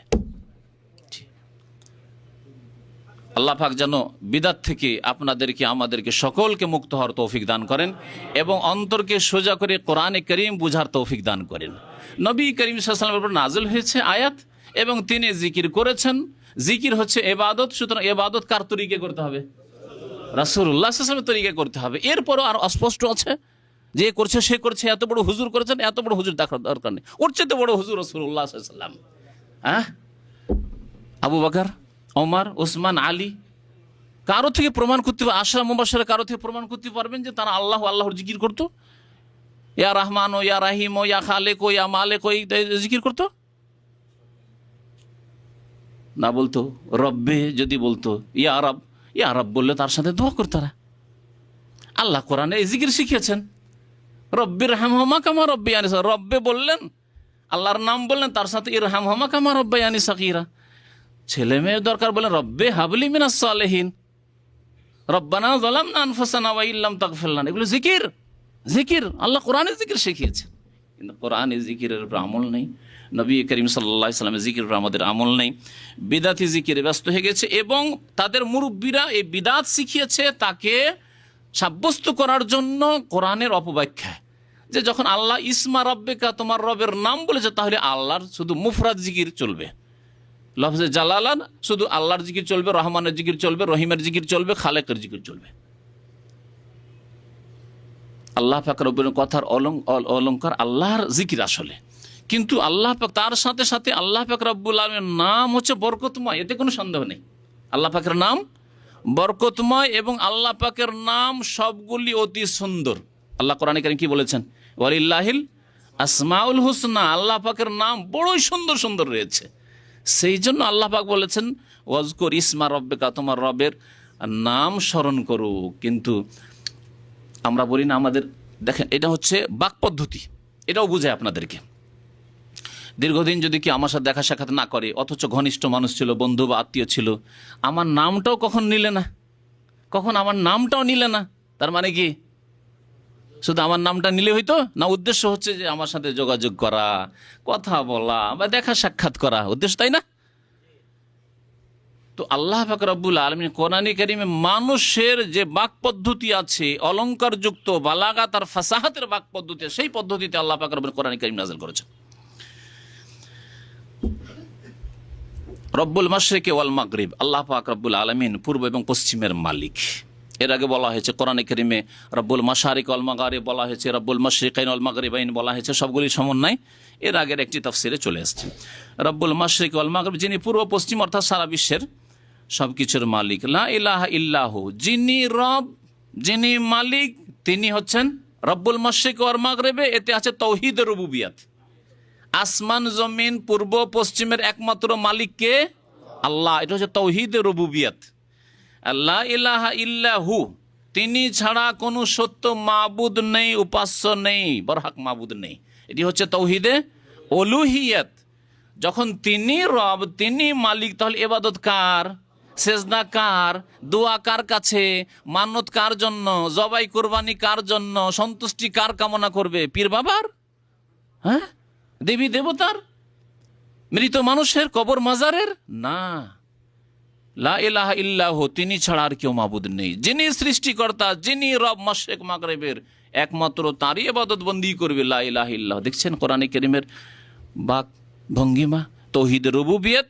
যখন আপনি সাব্যস্ত করলেন যে রব আমার সৃষ্টিকর্তা, লালন পালনকারী আল্লাহ, তাহলে ইবাদত তার জন্য, সেজদা তার জন্য, রুকু তার জন্য, দোয়া তার কাছে। উদ্ধারকারী তিনি। ফাত্তাখিযহু ওয়াকিলা, সুতরাং তাকেই কর্মবিধায়ক হিসাবে গ্রহণ করো। হে নবী, তাকেই একমাত্র কর্মবিধায়ক, মানে তোমার সমস্ত কাজ কর্ম তার পক্ষ থেকে সম্পাদিত হয়, সুতরাং তার কাছে চাও। ফাত্তাখিযহু ওয়াকিলা। আজকাল দুনিয়াতে উকিলকে ওয়াকিল কেন বলে, বা ওয়াকিলকে উকিল একটু বিকৃত করে আমরা বলি, কারণ আপনি নিজে সরাসরি কাজটা পৌঁছাতে পারছেন না জজ পর্যন্ত, হাকিম পর্যন্ত, সেই জন্য আপনার কর্মবিধায় কাজগুলি সে করে দেবে উকিল। ওয়াসবির আলা মা ইয়াকুলুন, তারপরে আল্লাহ পাক রব্বুল আলামিন নবী করিম সাল্লাল্লাহু আলাইহি সাল্লামকে ধৈর্য ধারণ করতে বলছেন। যা কিছু তারা বলছে, আরবরা, কুরাইশরা, সেই জামানার মুশরিকরা, ওয়াসবির আলা মা ইয়াকুলুন, যা কিছু তারা বলছে তার উপর ধৈর্য ধারণ করুন, তাড়াহুড়া করিয়েন না, উত্তেজিত হয়ে যান না, আপনি আপনার কাজ বন্ধ করে দিয়েন না। কারণ আমরা এরকম করি, কিন্তু আমাদের সম্পর্কে কেউ কিছু বললেন না, আর করতে হবে না, বলতে হবে না, দরকার নেই, তাই না? ওয়াসবির আলা মা ইয়াকুলুন, যা কিছু বলছে, তারা কি বলতো? নবী করিম সাল্লাল্লাহু আলাইহি সাল্লামকে পাগল বলতো, কখনো কখনো বলতো কাহেন, গণক বলতো, কখনো সাহের, জাদুকর বলতো, কখনো বলতো শায়ের, কবি, কাব্য রচনাকারী, এগুলি বলতো। তাহলে আপনাকে যদি পাগল বলে, আপনাকে যদি বলে যে গুমরা এসছে, ওয়াহাবি এসছে, না না না, খামাখে না, আপনাকে যদি বলে না শিয়া এসছে নাকি রে, ছেড়ে দে খামাখায়, আরে কি ব্যাপারে লম্বা দাঁড়িয়ে নিয়ে এসছে কি বিন লাদেন নাকি রে, না না না, সমস্যা, বাংলা ভাই নাকি, বাংলা ভাই বলে দিয়েছে সমস্যা হইতে পারে না, আর ওইসব দাওয়াত কাউকে নামাজ রোজার কথা বলতে যাব না, কাউকে তাওহীদের কথা বলতে যাব না, কাউকে ক্যাসেট সিডি দিতে যাব না, কাউকে ইসলামের কথা বলতে যাব না, বাস নিজের কাজ করো। না, কখনো না। নবী করিম সাল্লাল্লাহু আলাইহি সাল্লামকে সব কিছুই বলা হয়েছে, তিনি পিছপা হননি। আপনি যদি নবীর অনুসারী হন, নবীর উম্মত হন, তাহলে আপনি পিছপা হবেন না। ওয়াসবির আলা মা ইয়াকুলুন, ধৈর্য ধারণ করো হে নবী যা কিছু তারা বলছে তার উপর। ওয়াহজুরহুম হাজরান জামিলা, এবং সুন্দরভাবে তাদেরকে পরিত্যাগ করো, সুন্দর ব্যবহারের সাথে তাদেরকে পরিত্যাগ করো। কারণ তখন পর্যন্ত জিহাদের হুকুম হয়নি, সুতরাং তাদের প্রতিদ্বন্দ্বিতা করা যাবে না, তাদের প্রতিবাদ করা যাবে না বল প্রয়োগ করে, সুতরাং তাদেরকে ছেড়ে দিয়ে কেটে পড়া। ওয়াহজুরহুম হাজারে হাজার মানে সম্পর্ক ছিন্ন করা বা কথাবার্তা বন্ধ করে দেওয়া বা দূরে সরে যাওয়া। আর জামিলা সুন্দরভাবে, ওয়াহজুরহুম হাজরান জামিলা। ওয়াজারনি ওয়াল মুকাজ্জিবিনা উলিন নামাহ, আমাকে ছেড়ে দাও। কে বলছেন? হ্যাঁ, কে বলছেন? আল্লাহ বলছেন নবীকে যে আমাকে ছেড়ে দাও। কেমন কথা? তাহলে তোকে ধরে আছেন নাকি? নবী ধরে আছেন? এটাও বাক পদ্ধতি। হ্যাঁ, পাশে কোনো লোক দাঁড়িয়ে আছে আর আপনার কার উপরে রাগ উঠে গেছে, গরম, ছেড়ে দাও তো, দেখছি আমি। ও ধরেইনি, আপনাকে ধরেইনি আসলে। এটা হচ্ছে আমাদের বাক পদ্ধতি। আল্লাহ পাক তাই বলছে জারনি, আচ্ছা আমাকে ছেড়ে দাও। ওয়াল মুকাজ্জিবিনা, আর মিথ্যা প্রতিপন্নকারী বা যারা মিথ্যা মনে করেছে, যারা প্রত্যাখ্যানকারী, যে অর্থই করেন না কেন, যারা মিথ্যা মনে করেছে আল্লাহর দিন কি, আল্লাহর রসুল কি, আল্লাহর কিতাব কোরআন কি, আল্লাহকে, পরকালকে মিথ্যা মনে করেছে। এবং বিশেষ করে মিথ্যা মনে করেছে কারা? উলি নামা, ভোগবিলাসীরা। ভোগবিলাসী মিথ্যা প্রতিপন্নকারী বা প্রত্যাখ্যানকারীদেরকে আমার জন্য ছেড়ে দাও। জারনি ওয়াল মুকাজ্জিবিন, আমি দেখে নিচ্ছি। কারণ তোমাকে এতিম মনে করে, তোমাকে দুর্বল মনে করে, তোমাকে অসহায় মনে করে, তোমার সাথে কেউ নাই, সুতরাং এদের সাথে পাল্লা দিতে যেও না, আমি দেখে নিচ্ছি। জারনি ওয়াল মুকাজ্জিবিনা উলিন নামা, হে নবী আমাকে ছেড়ে দাও এবং ভোগবিলাসী প্রত্যাখ্যানকারীদেরকে ছেড়ে দাও। ওয়া মাহিলহুম কালিলা, এবং কিছু দিনের জন্য তাদেরকে অবসর দাও। তুমি আবার তাড়াহুড়া করিও না যে আমি বললাম যে আচ্ছা ছেড়ে দাও, আমি দেখে নিচ্ছি, তার মানে আবার আল্লাহ কি ব্যাপার, 6 মাস হয়ে গেল, 1 বছর হয়ে গেল, তারপরে আবু জাহাল আবু লাহাবকে আল্লাহ কোনো শাস্তি দিচ্ছে না, উতবা সাইবা রাবিয়াকে আল্লাহ কিছু বলছে না। না, ওয়া মাহিলহুম কালিলা, কিছুক্ষণের জন্য, কিছুদিনের জন্য তাদেরকে অবসর দেন, অবসর দিয়ে দাও, ছাড়ো। তো আল্লাহ পাক রব্বুল কি করেন? এমহাল করেন। মাহিল, এমহাল থেকে মাহাল, মাহাল মানে অবসর দেওয়া, আর হামাল এহমাল, এমহাল আর এহমাল। এহমাল মানে ছেড়ে দেওয়া, একবারে ছেড়ে দেওয়া। আল্লাহ পাক এহমাল করেন না, কোনো পাপীকে ছেড়ে দেন না, তবে অবসর দেন। সুতরাং যে কোনো পাপী, বেনামাজি পাপী হোক, আর মুশরিক পাপী হোক, আর বিদাতি পাপী হোক, আর নোংরা ছায়াছবি দেখনেওয়ালা পাপী হোক, আর সুদখোর ঘুষখোর জেনাকারী ব্যভিচারকারী মদপানকারী পাপী হোক, মনে রাখবে যে ইন্নাল্লাহা ইউমহিলু জালিম ওয়ালা ইউহমিল, আল্লাহ পাক রব্বুল আলামিন ছাড় দেন, ঢিল দেন, অবসর দেন। ওয়ালা ইউহমিল, আল্লাহ ছেড়ে দেন না। নবী করিম সাল্লাল্লাহু আলাইহি ওয়াসাল্লাম একটি হাদিস আছে, ইন্নাল্লাহা লা ইউমলিজ জালিম, আল্লাহ পাক জালেমদেরকে অবসর দেন, একেবারে ছেড়ে দেন না, অবসর দেন। ঠিক আছে, অবসর, অবসর। আপনি ধোকা খেয়েন না যে আমি তো খুব সুখে আছি, আমি নামাজ না পড়লে কি হবে, নামাজি এলো আমার সাথে আর আমি আসলাম, নামাজি কোথায় থেকে গেছে, খেতে পায় না, আর আমি খুব বড় লোক হয়ে গেছি। খবরদার, ইন্নাল্লাহা লা ইউমলিজ জালিম, জালেমকে আল্লাহ পাক ছাড় দেন। বড় মাছ ধরতে যারা ওই ছিপ নিয়ে যায়, আমরা ছিপ বলি, আপনারা অনেকে বনশি বলেন, হ্যাঁ, তো ওর জন্য নাকি ওরা লম্বা সুতা রাখার ছেড়ে দেয়, ও খেলাতে যখন নিস্তেজ হবে তখন টানতে শুরু করে। ও প্রথমখানে টানলে কিন্তু ছিঁড়ে পালিয়ে যাবে। তার মানে এই না যে এই তুলনা, মানে সার্বিক দিক থেকে তুলনা করছি, কিন্তু আল্লাহ পাক রব্বুল হিকমত, আল্লাহ পাক ছাড় দেন, কখনো যে হয়তো সংশোধন করবে, সে যেন না বলতে পারে যে আল্লাহ আমাকে তো সুযোগ দেওয়া হয়নি। একবার মুহাম্মদ সাল্লাল্লাহু আলাইহি ওয়াসাল্লাম বলেছিলেন যে কুলু লা ইলাহা ইল্লাল্লাহ তুফলিহু, একবার কোনো আলেম আমাকে বলেছিল যে বেনামাজি মুসলিম থাকে না, তারপর তো আর আমাকে সুযোগ সুবিধা দেওয়া হয়নি, তারপরে তো আমাকে মেরে দিয়েছে আল্লাহ।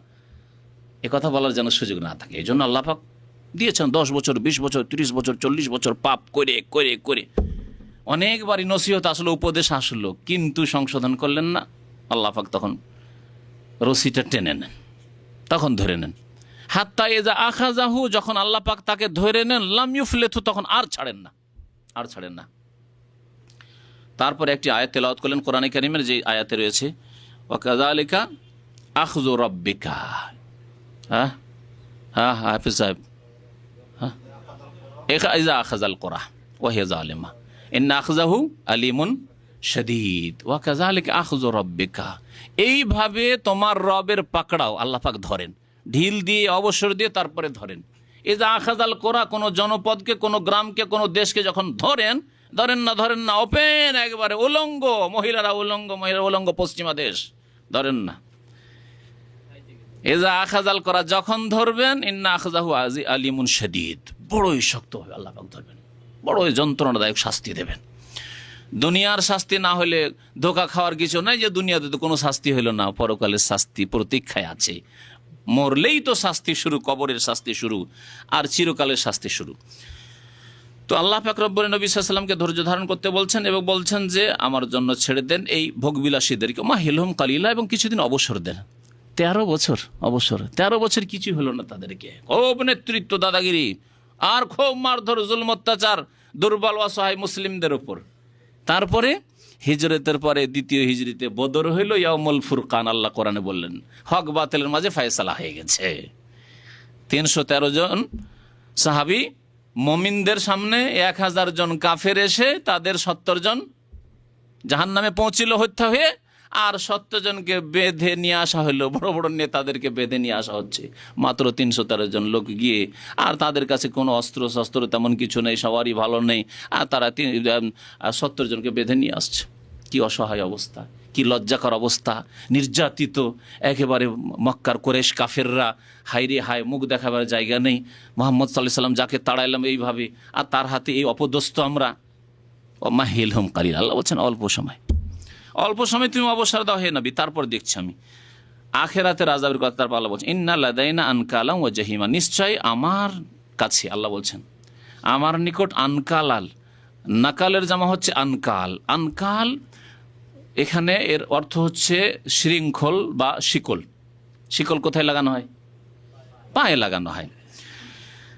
নিশ্চয় আমার কাছে কি রয়েছে? আনকাল, অনেক শিকল রয়েছে, সেই শিকল আবদ্ধ করবো তাদেরকে, হ্যাঁ, অ্যারেস্ট করা হবে পায়ে শিকল লাগিয়ে। ওয়া জাহিমা, এবং প্রজ্বলিত জাহান্নামের আগুন রয়েছে, জাহিম জ্বলন্ত জাহান্নামের আগুন রয়েছে।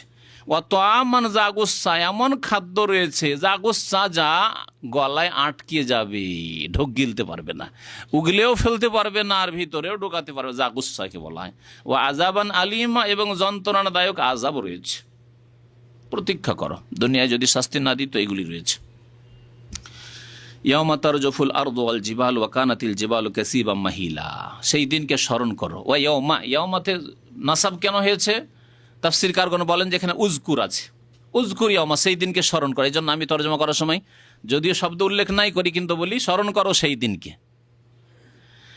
স্মরণ করো সেই দিনকে। তারজুফুল আরদু, যেই দিন প্রকম্পিত হবে, থরথর করে কেঁপে উঠবে জমিন, পৃথিবী। ওয়াল জিবাল, এবং পর্বতমালা। ওয়াকানাতিল জিবালু কাসীবাম মাহিলা, এবং পাহাড় পর্বতমালা হয়ে যাবে প্রবাহমান বালুকা স্তূপের মতো। জি, বালুর যে স্তূপ, বালুর রাশি তো এক অস্তিত্বহীন। দেখেছেন এয়ারপোর্ট রোডের দিকে যা উঁচা উঁচা বালি আছে, আর যখন বাতাস আসছে ওখান থেকে বালি উড়ে এসে এয়ারপোর্টের রোড ভর্তি হয়ে যাচ্ছে, আর প্রতিদিন ওই বালি সরাইতে আছে লোকজন লেবারে। তো পাহাড় পর্বত কত শক্ত আর কত মজবুত, পাথর, সেই পাথরগুলির অবস্থা কেমন হবে? কাসীবাম মাহিলা, শুধু বালি নয়, বালি স্তূপ, এবং তার সাথে সাথে বহমান, বহে চলে যাচ্ছে, মনে হচ্ছে কোনো অস্তিত্ব নেই, বহে চলে যাচ্ছে। বহে চলে গিয়ে পাহাড়গুলি যে উঁচা উঁচা, বিশাল উঁচা উঁচা পাহাড় পর্বত, হিমালয় চলে, কিছুই নেই। জমিন কি হয়ে যাবে?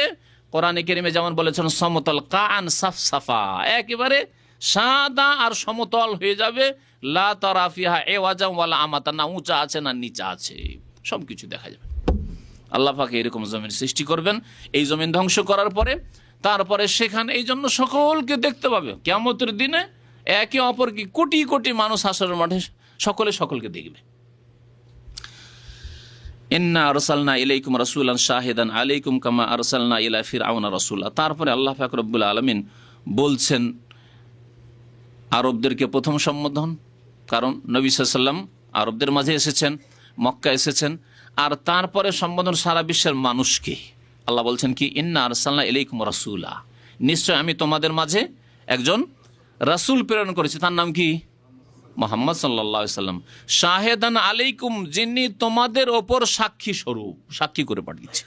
কাল কিয়ামতে তার সাক্ষী নেব যে ইয়া মুহাম্মদ হাল বাল্লাগতা, তুমি তাদেরকে তাবলীগ করেছিলে, পৌঁছেছিলে দিনের কথা, তাওহীদের কথা, সুন্নতের কথা, আল্লাহর রাস্তার কথা, পরকালের কথা জানিয়েছিলে, 5 ওয়াক্ত নামাজের কথা জানিয়েছিলে, ঈমান আমলের কথা জানিয়েছিলে।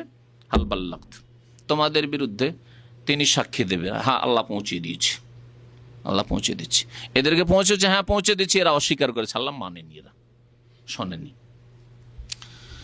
কামা আরসালনা ইলা ফিরআউনা রাসূলা, যেমন আমি ফিরআউনের কাছে একজন রাসূলকে পাঠিয়েছিলাম, তার নাম মূসা আলাইহিস সালাম। ফাআসা ফিরআউনুর রাসূলা, অতঃপর ফিরআউন সেই রাসূলের, আর রাসূল এখানে আলিফ লাম নির্দিষ্ট রাসূল, সেই রাসূলের কি করেছিল? নাফরমানি করেছিল, বিরুদ্ধাচরণ করেছিল। ফাআখাযনাহু আখযাম ওয়াবিলা, তখন আমি তাকে অর্থাৎ ফেরাউনকে এবং তাদের অনুসারীকে, ফেরাউনকে বিশেষ নেতার কথা বলা হয়েছে, ফেরাউনকে আমি বড় শক্ত আযাবে পাকড়াও করেছিলাম। ওয়াবিলা মানে শদীদা আলিমা, শক্ত আযাবে আমি পাকড়াও করেছিলাম। ফেরাউনের কাছে মূসা আলাইহিস সালামকে পাঠিয়েছেন আল্লাহ পাক রব্বুল আলামিন। নবী করিম সাল্লাল্লাহু আলাইহি সাল্লামের প্রেরণকে মূসা আলাইহিস সালামের সাথে তুলনা করলেন কেন? এই জন্য যে বনি ইসরায়েলদের মধ্যে সবচেয়ে বড় নবী হচ্ছেন মূসা আলাইহিস সালাম, এবং মূসা আলাইহিস সালামের উম্মত অনেক বড়। মূসা আলাইহিস সালামকে আল্লাহ পাক বড় জালেমের কাছে পাঠিয়েছেন। বড় জালেম যে আচরণ করেছিল, সে আচরণ মানব জাতির ইতিহাসের সামনে আছে, এবং বড় জালেমকে আল্লাহ কিভাবে ধ্বংস করেছিলেন, ফেরাউনকে ডুবিয়ে, তাও এবং তার সেনাবাহিনীকে, তার ক্ষমতাকে কিভাবে নিশ্চিহ্ন করেছিলেন, তাও লোকের সামনে আছে সেই ঘটনা। সুতরাং হে মক্কার লোকেরা, কুরাইশরা, আল্লাহ বলছেন হে মানব জাতি, হে শেষ উম্মত, তোমরা যদি নবী করিম সাল্লাল্লাহু আলাইহি সাল্লামের সাথে ফেরাউনের আচরণ করো, যেমন মুসার সাথে ফেরাউন আচরণ করেছে, বিরুদ্ধাচরণ করেছে, অহংকার করেছে, ঈমান নিয়ে আসেনি, জুলম অত্যাচার করেছে, বাড়াবাড়ি করেছে, আল্লাহ পরকালে বিশ্বাস করেনি, তাহলে তোমাদের সাথে সে আচরণই করা হবে। ফেরাউনের মতো তোমাদেরকে ধ্বংস করা, আসমানে আযাব দিয়ে, না হয় জমিনে আযাব দিয়ে, নদীর আযাব দিয়ে, বিভিন্ন রকম আযাব দিয়ে তোমাদেরকে ধ্বংস করা হবে, আর না হয় জিহাদের ময়দানে তোমাদেরকে ধ্বংস করা হবে। ফাকাইফা তাত্তাকুনা ইন কাফারতুম ইয়াওমা ইয়াজআলুল বিলদানা শিবা। তারপরে আল্লাহ পাক বলছেন ফাকাইফা তাত্তাকুনা ইন কাফারতুম, কেমন করে তোমরা আত্মরক্ষা করবে, বাঁচবে? তাত্তাকুন মানে বাঁচবে। কেমন করে তোমরা বাঁচবে? ইন কাফারতুম, যদি কুফরি করো, যদি কাফের হয়ে মরে যাও, কুফরির অবস্থায় থেকে যাও, শিরকের অবস্থায় থেকে যাও, তাহলে কেমন করে তোমরা বাঁচবে? ইয়াওমান, ওই দিন, ওই দিনে, কোন দিনে? কিয়ামতের দিনে। ইয়াজআলুল বিলদানা শিবা, যেই দিন বালকদেরকে বা কিশোরদেরকে, ওয়ালিদের জামা হচ্ছে উইলদান, ওয়ালাদের জামা হচ্ছে আওলাদ, ওয়ালাদের জামা, অনেকে ভুল করে বলে ওয়ালাদের জামা উইলদান নয়, ওয়ালাদের জামা হচ্ছে আওলাদ, সন্তান সন্ততি, আর ওয়ালিদ, ওয়ালিদ মানে শিশু, আর ওয়ালিদের জামা হচ্ছে উইলদান, অনেকের নাম রাখে উইলদান, বহু বচন। ইয়াজআলুল উইলদান, যেই দিন কিশোরদেরকে কি করে দেবে? বৃদ্ধ করে দেবে। সেই দিন, কিয়ামতের দিন, কিশোরদেরকে বৃদ্ধ করে দেবে, চিন্তায় এবং ব্যস্ততায়, পেরেশানিতে, আর আল্লাহর কিয়ামতের দিনের আযাবে। কিশোরদের চুল কোনদিন পাকে? কিশোর 7 বছর 8 বছর, আজকাল পাকতে শুরু হয়েছে, আজকালকার রোগে পাকতে শুরু হয়েছে। কিয়ামতের দিনে সেই দিন কিশোরের চুল পেকে যাবে, কিশোরকে বৃদ্ধ করে দেবে। ইয়াজআলুল বিলদানা শিবা, একটি তরজমা এই করলাম, ভালো করে লক্ষ্য করেন। ফাকাইফা তাত্তাকুনা, তাহলে তাত্তাকুনার মফুল হচ্ছে ইয়াওমান, সেই দিন তোমরা কি করে আত্মরক্ষা করবে, সেই দিন তোমরা কি করে আত্মরক্ষা করবে বা বাঁচবে? যেই দিন শিশুদেরকে বা কিশোরদেরকে কি করে দেবে? বৃদ্ধ করে দেবে।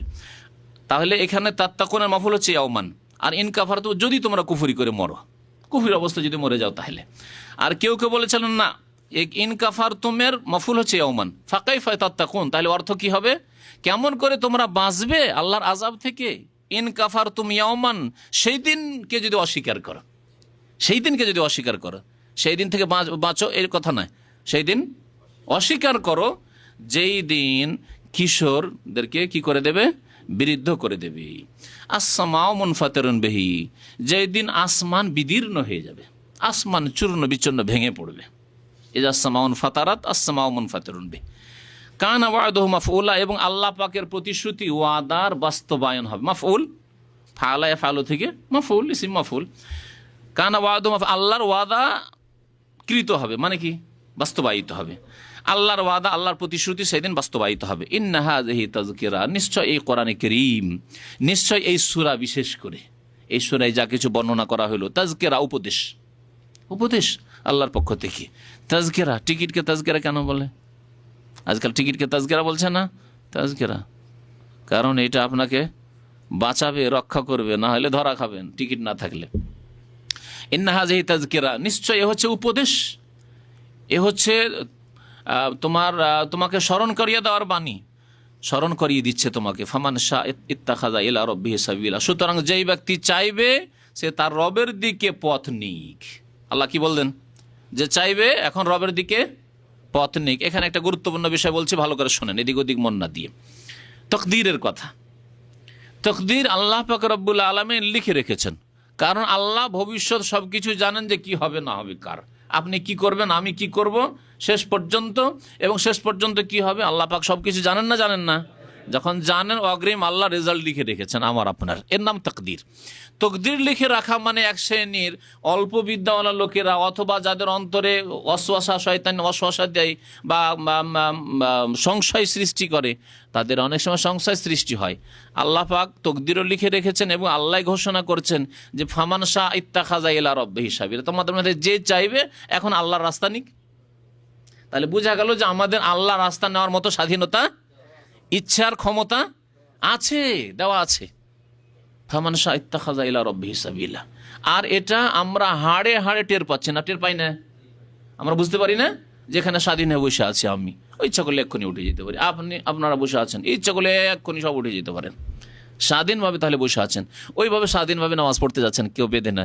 বাসায় বসে থাকলেন, নামাজে গেলেন না, ফজরে ঘুমিয়ে থাকলেন, এটাও স্বাধীনভাবে ঘুমিয়ে থাকলেন। এমন নয় যে এখানে জিন শয়তানে বেঁধে রেখেছে, আপনাকে আর উঠতে দেয় না, অথবা ফেরেশতায় বেঁধে রেখেছে, তকদিরে বেঁধে রেখেছে, উঠবেন কি করে, উঠতে পারছেন না, এমনটা কি?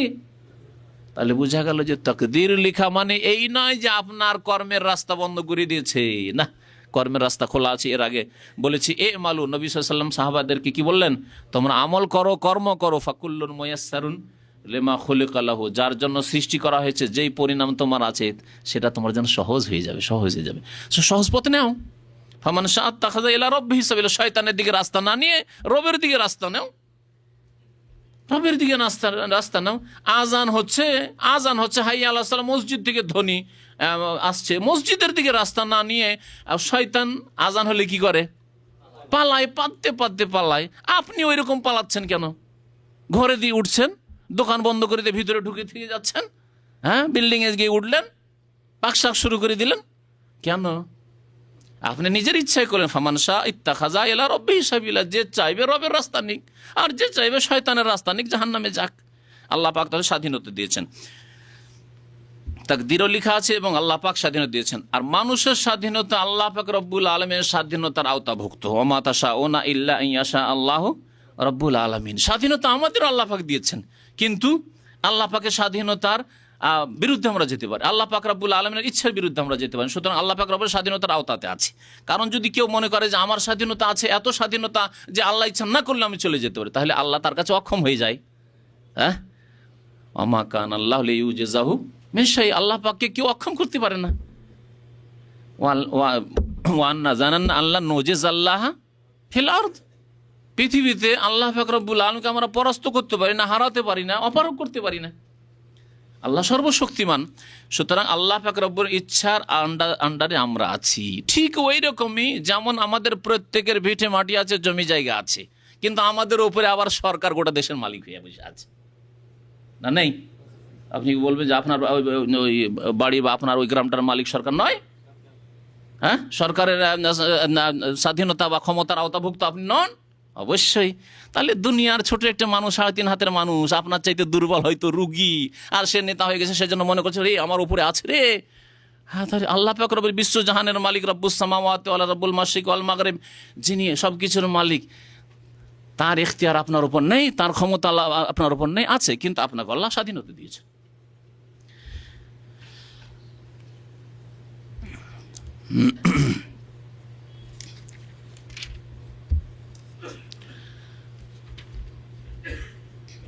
তারপরে আল্লাহ পাক রব্বুল আলামিন এখন তাহাজ্জুদের নামাজ, যে নবী সাল্লাল্লাহু আলাইহি সাল্লামের উপর লম্বা নামাজ, 3 তরিকার নামাজের কথা উল্লেখ হইল। হ্যাঁ, 1/3 অংশ রাতের, না হয় অর্ধেক রাত, অথবা 2/3 অংশ। আল্লাহ পাক তারপরে হালকা করছেন।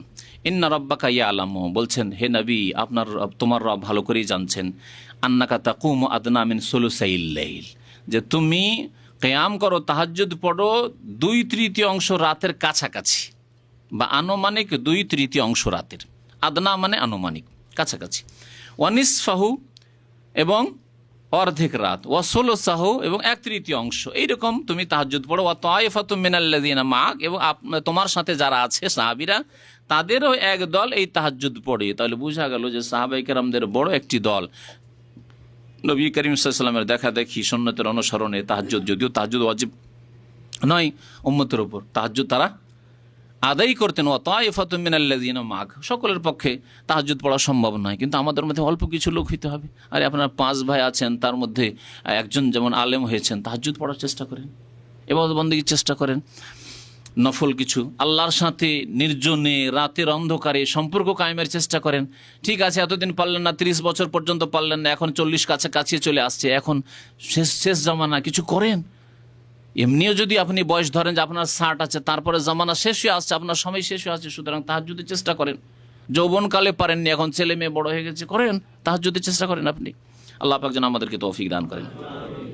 ওয়া তায়ফাতুম মিনাল্লাযিনা মাআক, আর তোমার সাথে যারা রয়েছেন সাহাবীরা, তাদের এক দলও এইভাবে তাহাজ্জুদ পড়ে। ওয়াল্লাহু ইউকাদ্দিরুল লাইলা ওয়ান নাহার, এবং আল্লাহ পাক রব্বুল আলামিন রাত দিনের পরিমাণ নির্ধারণ করেন। রাত দিনের পরিমাণ, রাত কখন ছোট হবে, রাত কখন বড় হবে, দিন কখন বড় হবে, এই পরিমাণ নির্ধারণকারী আল্লাহ। তারপর এখানে আরেকটি বিষয় বলা হয়েছে যে সেই জামানায় না ছিল ঘড়ি, আর না ছিল সময় একেবারে ঠিকভাবে মানে পরিমাপ করার কোনো যন্ত্র। সেই সময় যদি বলা হয় 1/3 তোমাকে পুরা করতে হবে, অর্ধেক রাত করতে হবে, 2/3 অংশ করতে হবে, কত কষ্টকর।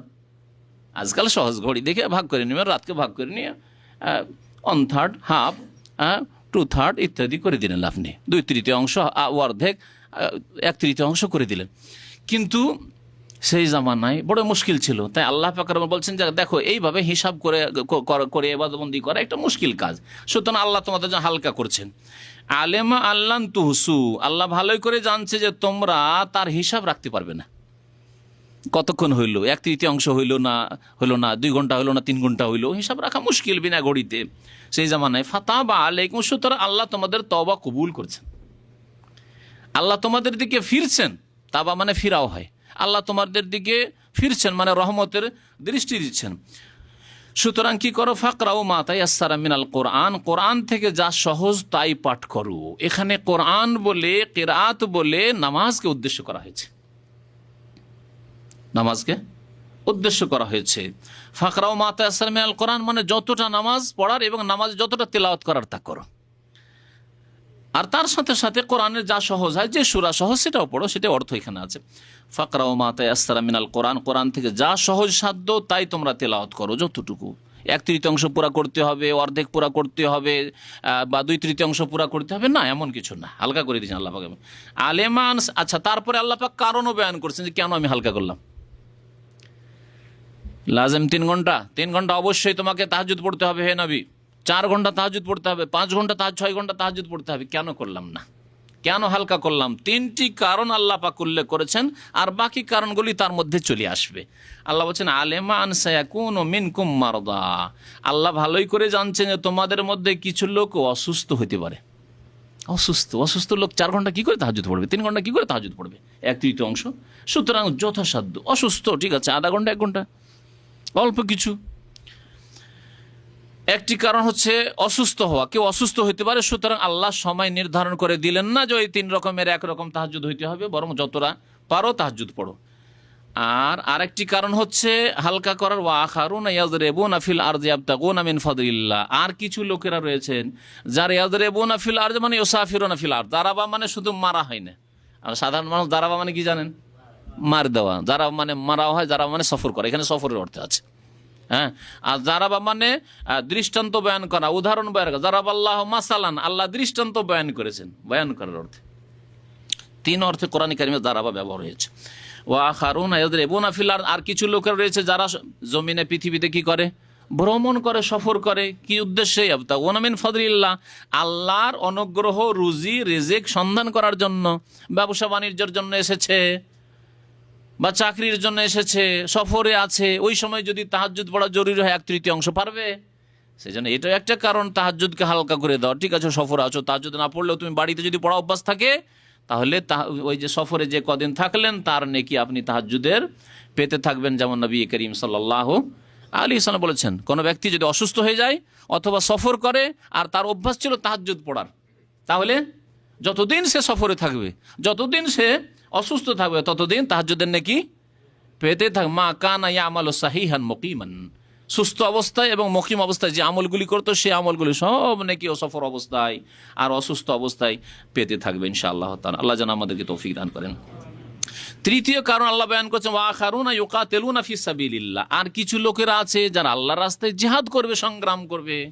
তা আল্লাহর রাস্তায় জিহাদ করতে গেলে বড়ই কষ্টের সফর এবং কষ্টের বিষয়, সুতরাং সেখানে গিয়ে কি করে তাহাজ্জুদ পড়বে 1/3, 2/3 অথবা অর্ধেক রাত। সুতরাং এটি একটি কারণ তোমাদের তাহাজ্জুদকে হালকা করে দেওয়ার, যে যথাসাধ্য তাহাজ্জুদ পড়ে। এখন ফাকরাউ মা তায়াসসারা মিন, সুতরাং বলছেন ফাকরাউ মা তায়াসসারা মিনহু, সুতরাং যথাসাধ্য তোমরা তিলাওয়াত করো, কেরাত করো, মানে যথাসাধ্য তোমরা তাহাজ্জুদ পড়ো। এখানে তাহাজ্জুদের অর্থ নেওয়া হয়েছে। আর কি করো? এখন নামাজের বিধান চলে এসছে, মেরাজ হয়ে গেছে, নামাজের বিধান চলে এসে বলছে ওয়া আকিমুস সালাহ, 5 ওয়াক্ত নামাজ কায়েম করো।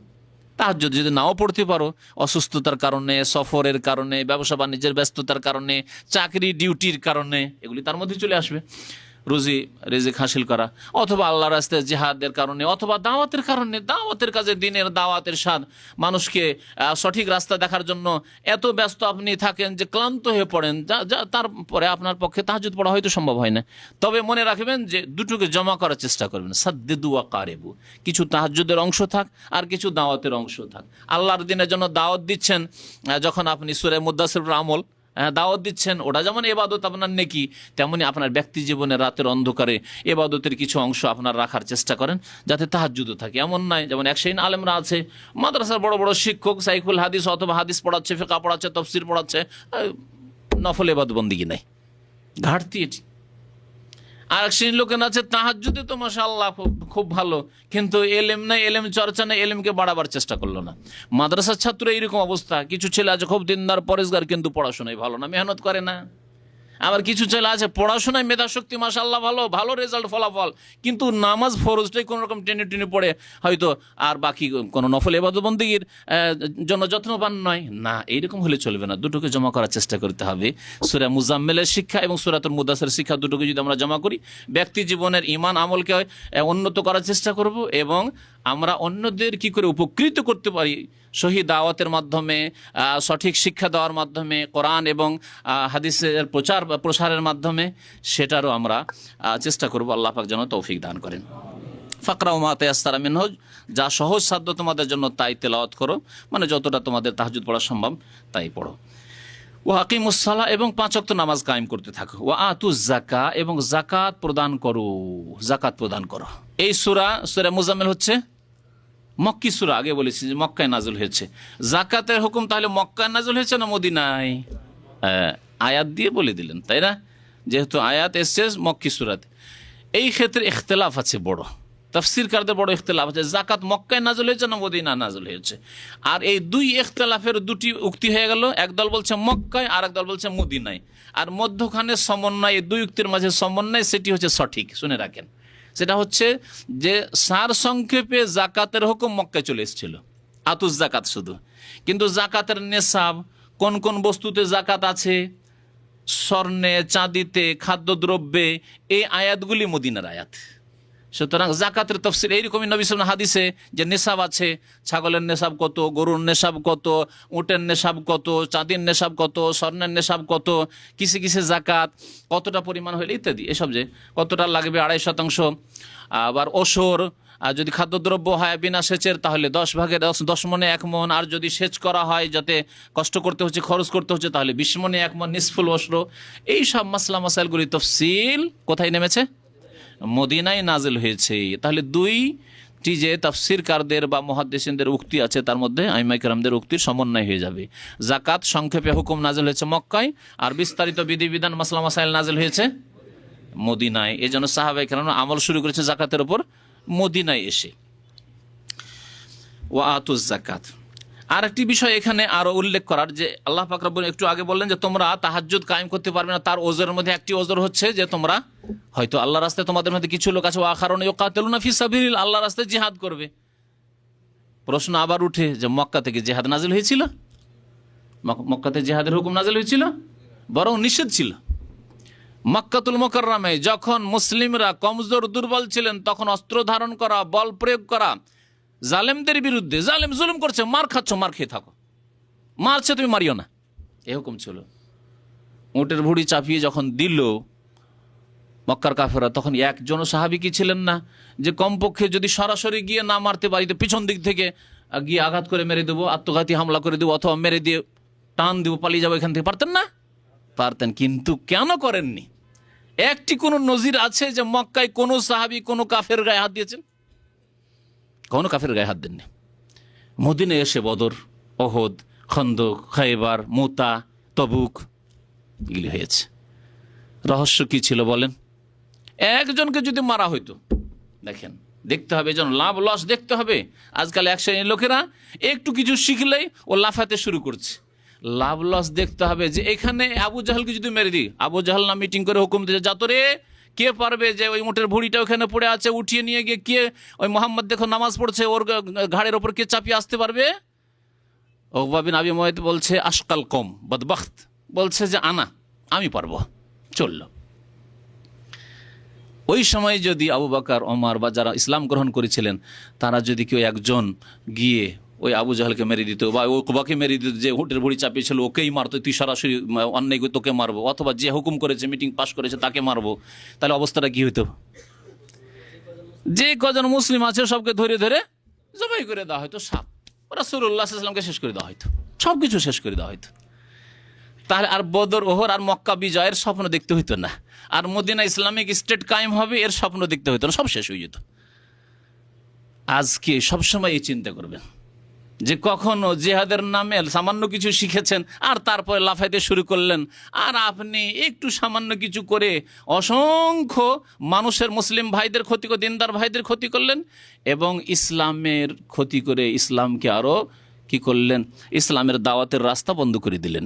একটা ইসলামিক কিতাব কোথাও যাবে তাও বন্ধ করে দিলেন, একটা ইসলামিক সিডি বা অডিও যাবে তাও চেক করা শুরু হয়ে যাবে আপনার কারণে, বন্ধ করে দিলেন রাস্তা।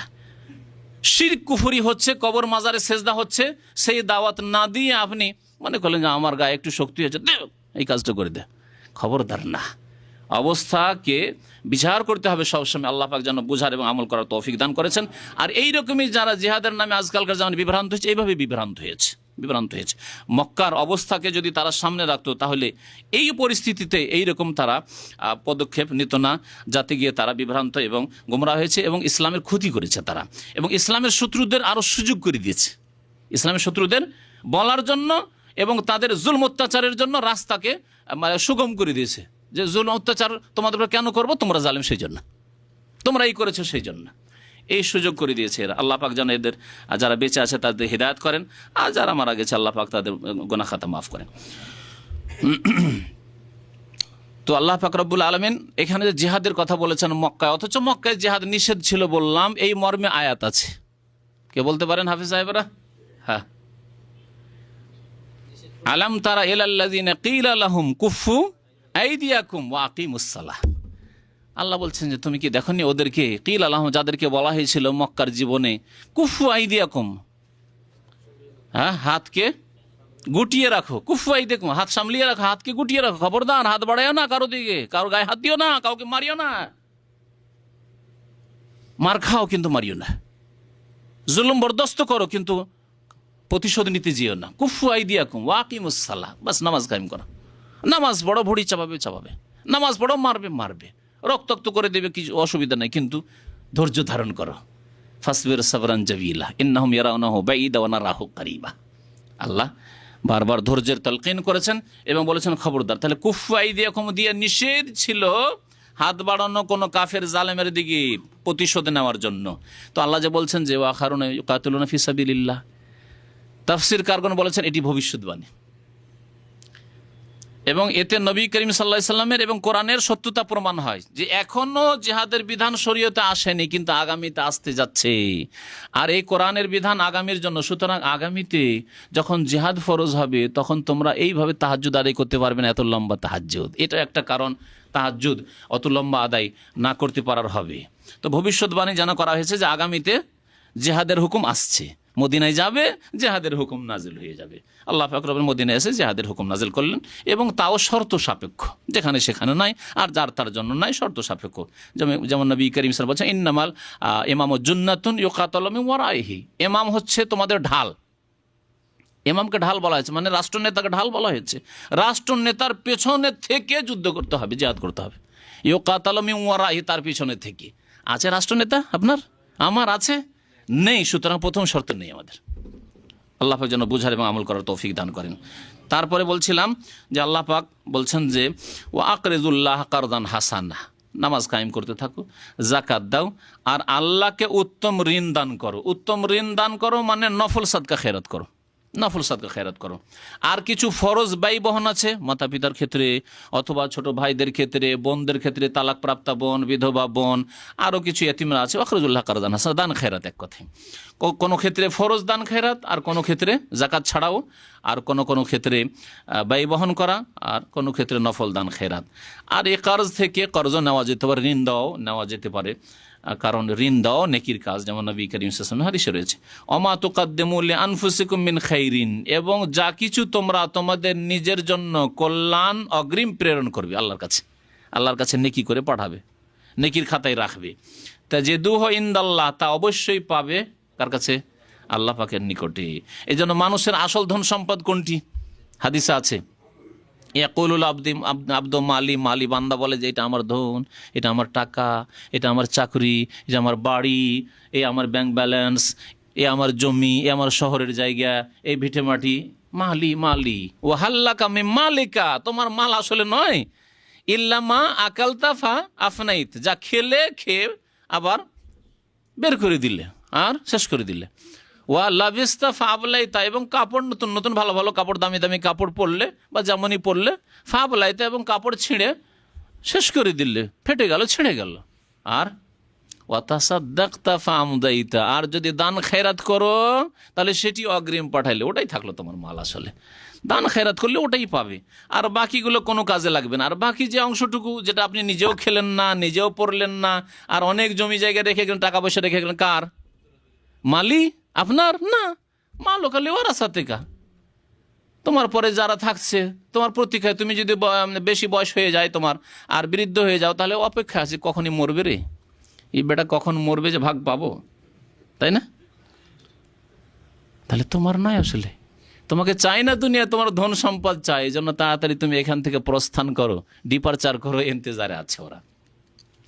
আল্লাহ পাক বলছেন যে ওমা তুকাদ্দিমু লিআনফুসিকুম মিন খাইরিন, যা কিছু কল্যাণ অগ্রিম পাঠাবে আল্লাহর কাছে পাবে, হুয়া খাইরান, উত্তম অবস্থায়, ও আযাম আজরা, এবং মহাপুরস্কার হিসাবে। এমন নয় যে 10 টাকা দান করলে 10 টাকা 10টা নেকি পেলে ব্যাস, না, ভালো অবস্থায় পাবে এবং খাইর, আর আযাম আজরা, এবং মহাপুরস্কার হিসাবে তুমি পাবে। মহাপুরস্কার আল্লাহর পক্ষ থেকে।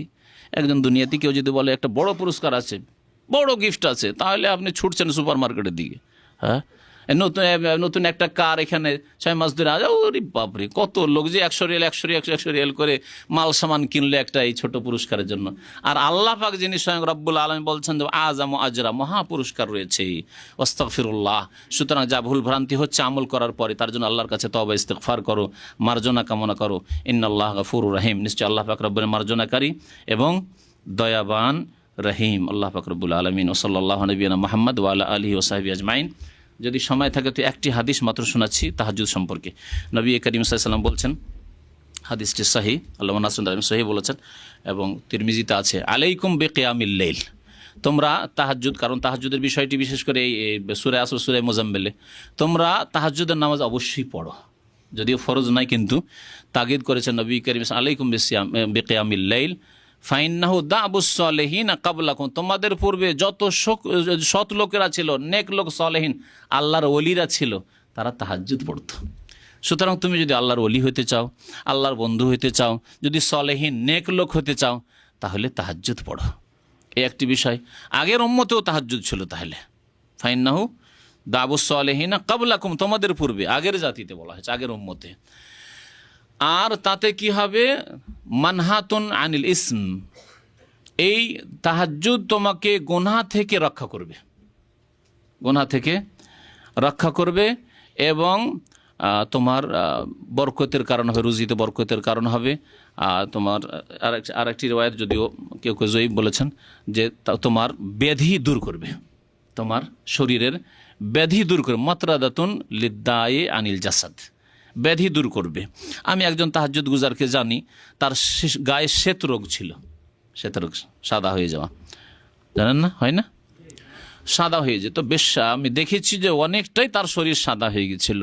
সুবহানাল্লাহ। বেশ কিছুদিন পরে বার্ধক্য, একবারে প্রায় 60-70-এর পরে, 70 বছর বয়সের দিকে, 60-এর পরে, তাকে একদিন জিজ্ঞাসা করছি, কী ব্যাপার, আপনার শরীরে তো সাদা দাগ ছিল, দেখছি না। আলহামদুলিল্লাহ, আল্লাহ ভালো করেছে।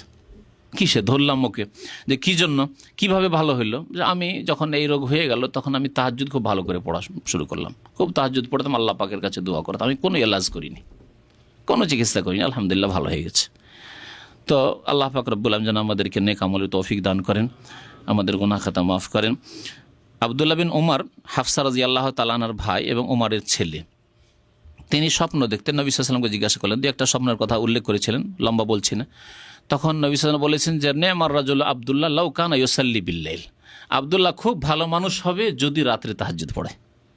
আব্দুল্লাহ খুব ভালো মানুষ হবে যদি সে রাত্রে তাহাজ্জুদ পড়ে। তো ভালো মানুষ হওয়ার জন্য তাহলে তাহাজ্জুদ পড়ার দরকার। আল্লাহ পাক যেসব ভাইদেরকে 5 ওয়াক্ত নামাজ আদায় করার তৌফিক দিয়েছেন, শুকরিয়া আদায় করুন এবং তাহাজ্জুদ পড়ার চেষ্টা করুন। আল্লাহ পাক যেন তৌফিক দান করেন। ওয়া সাল্লাল্লাহু আলা নবিয়িনা মুহাম্মদ ওয়া আলা আলিহি ওয়া সাহবিহি আজমাইন।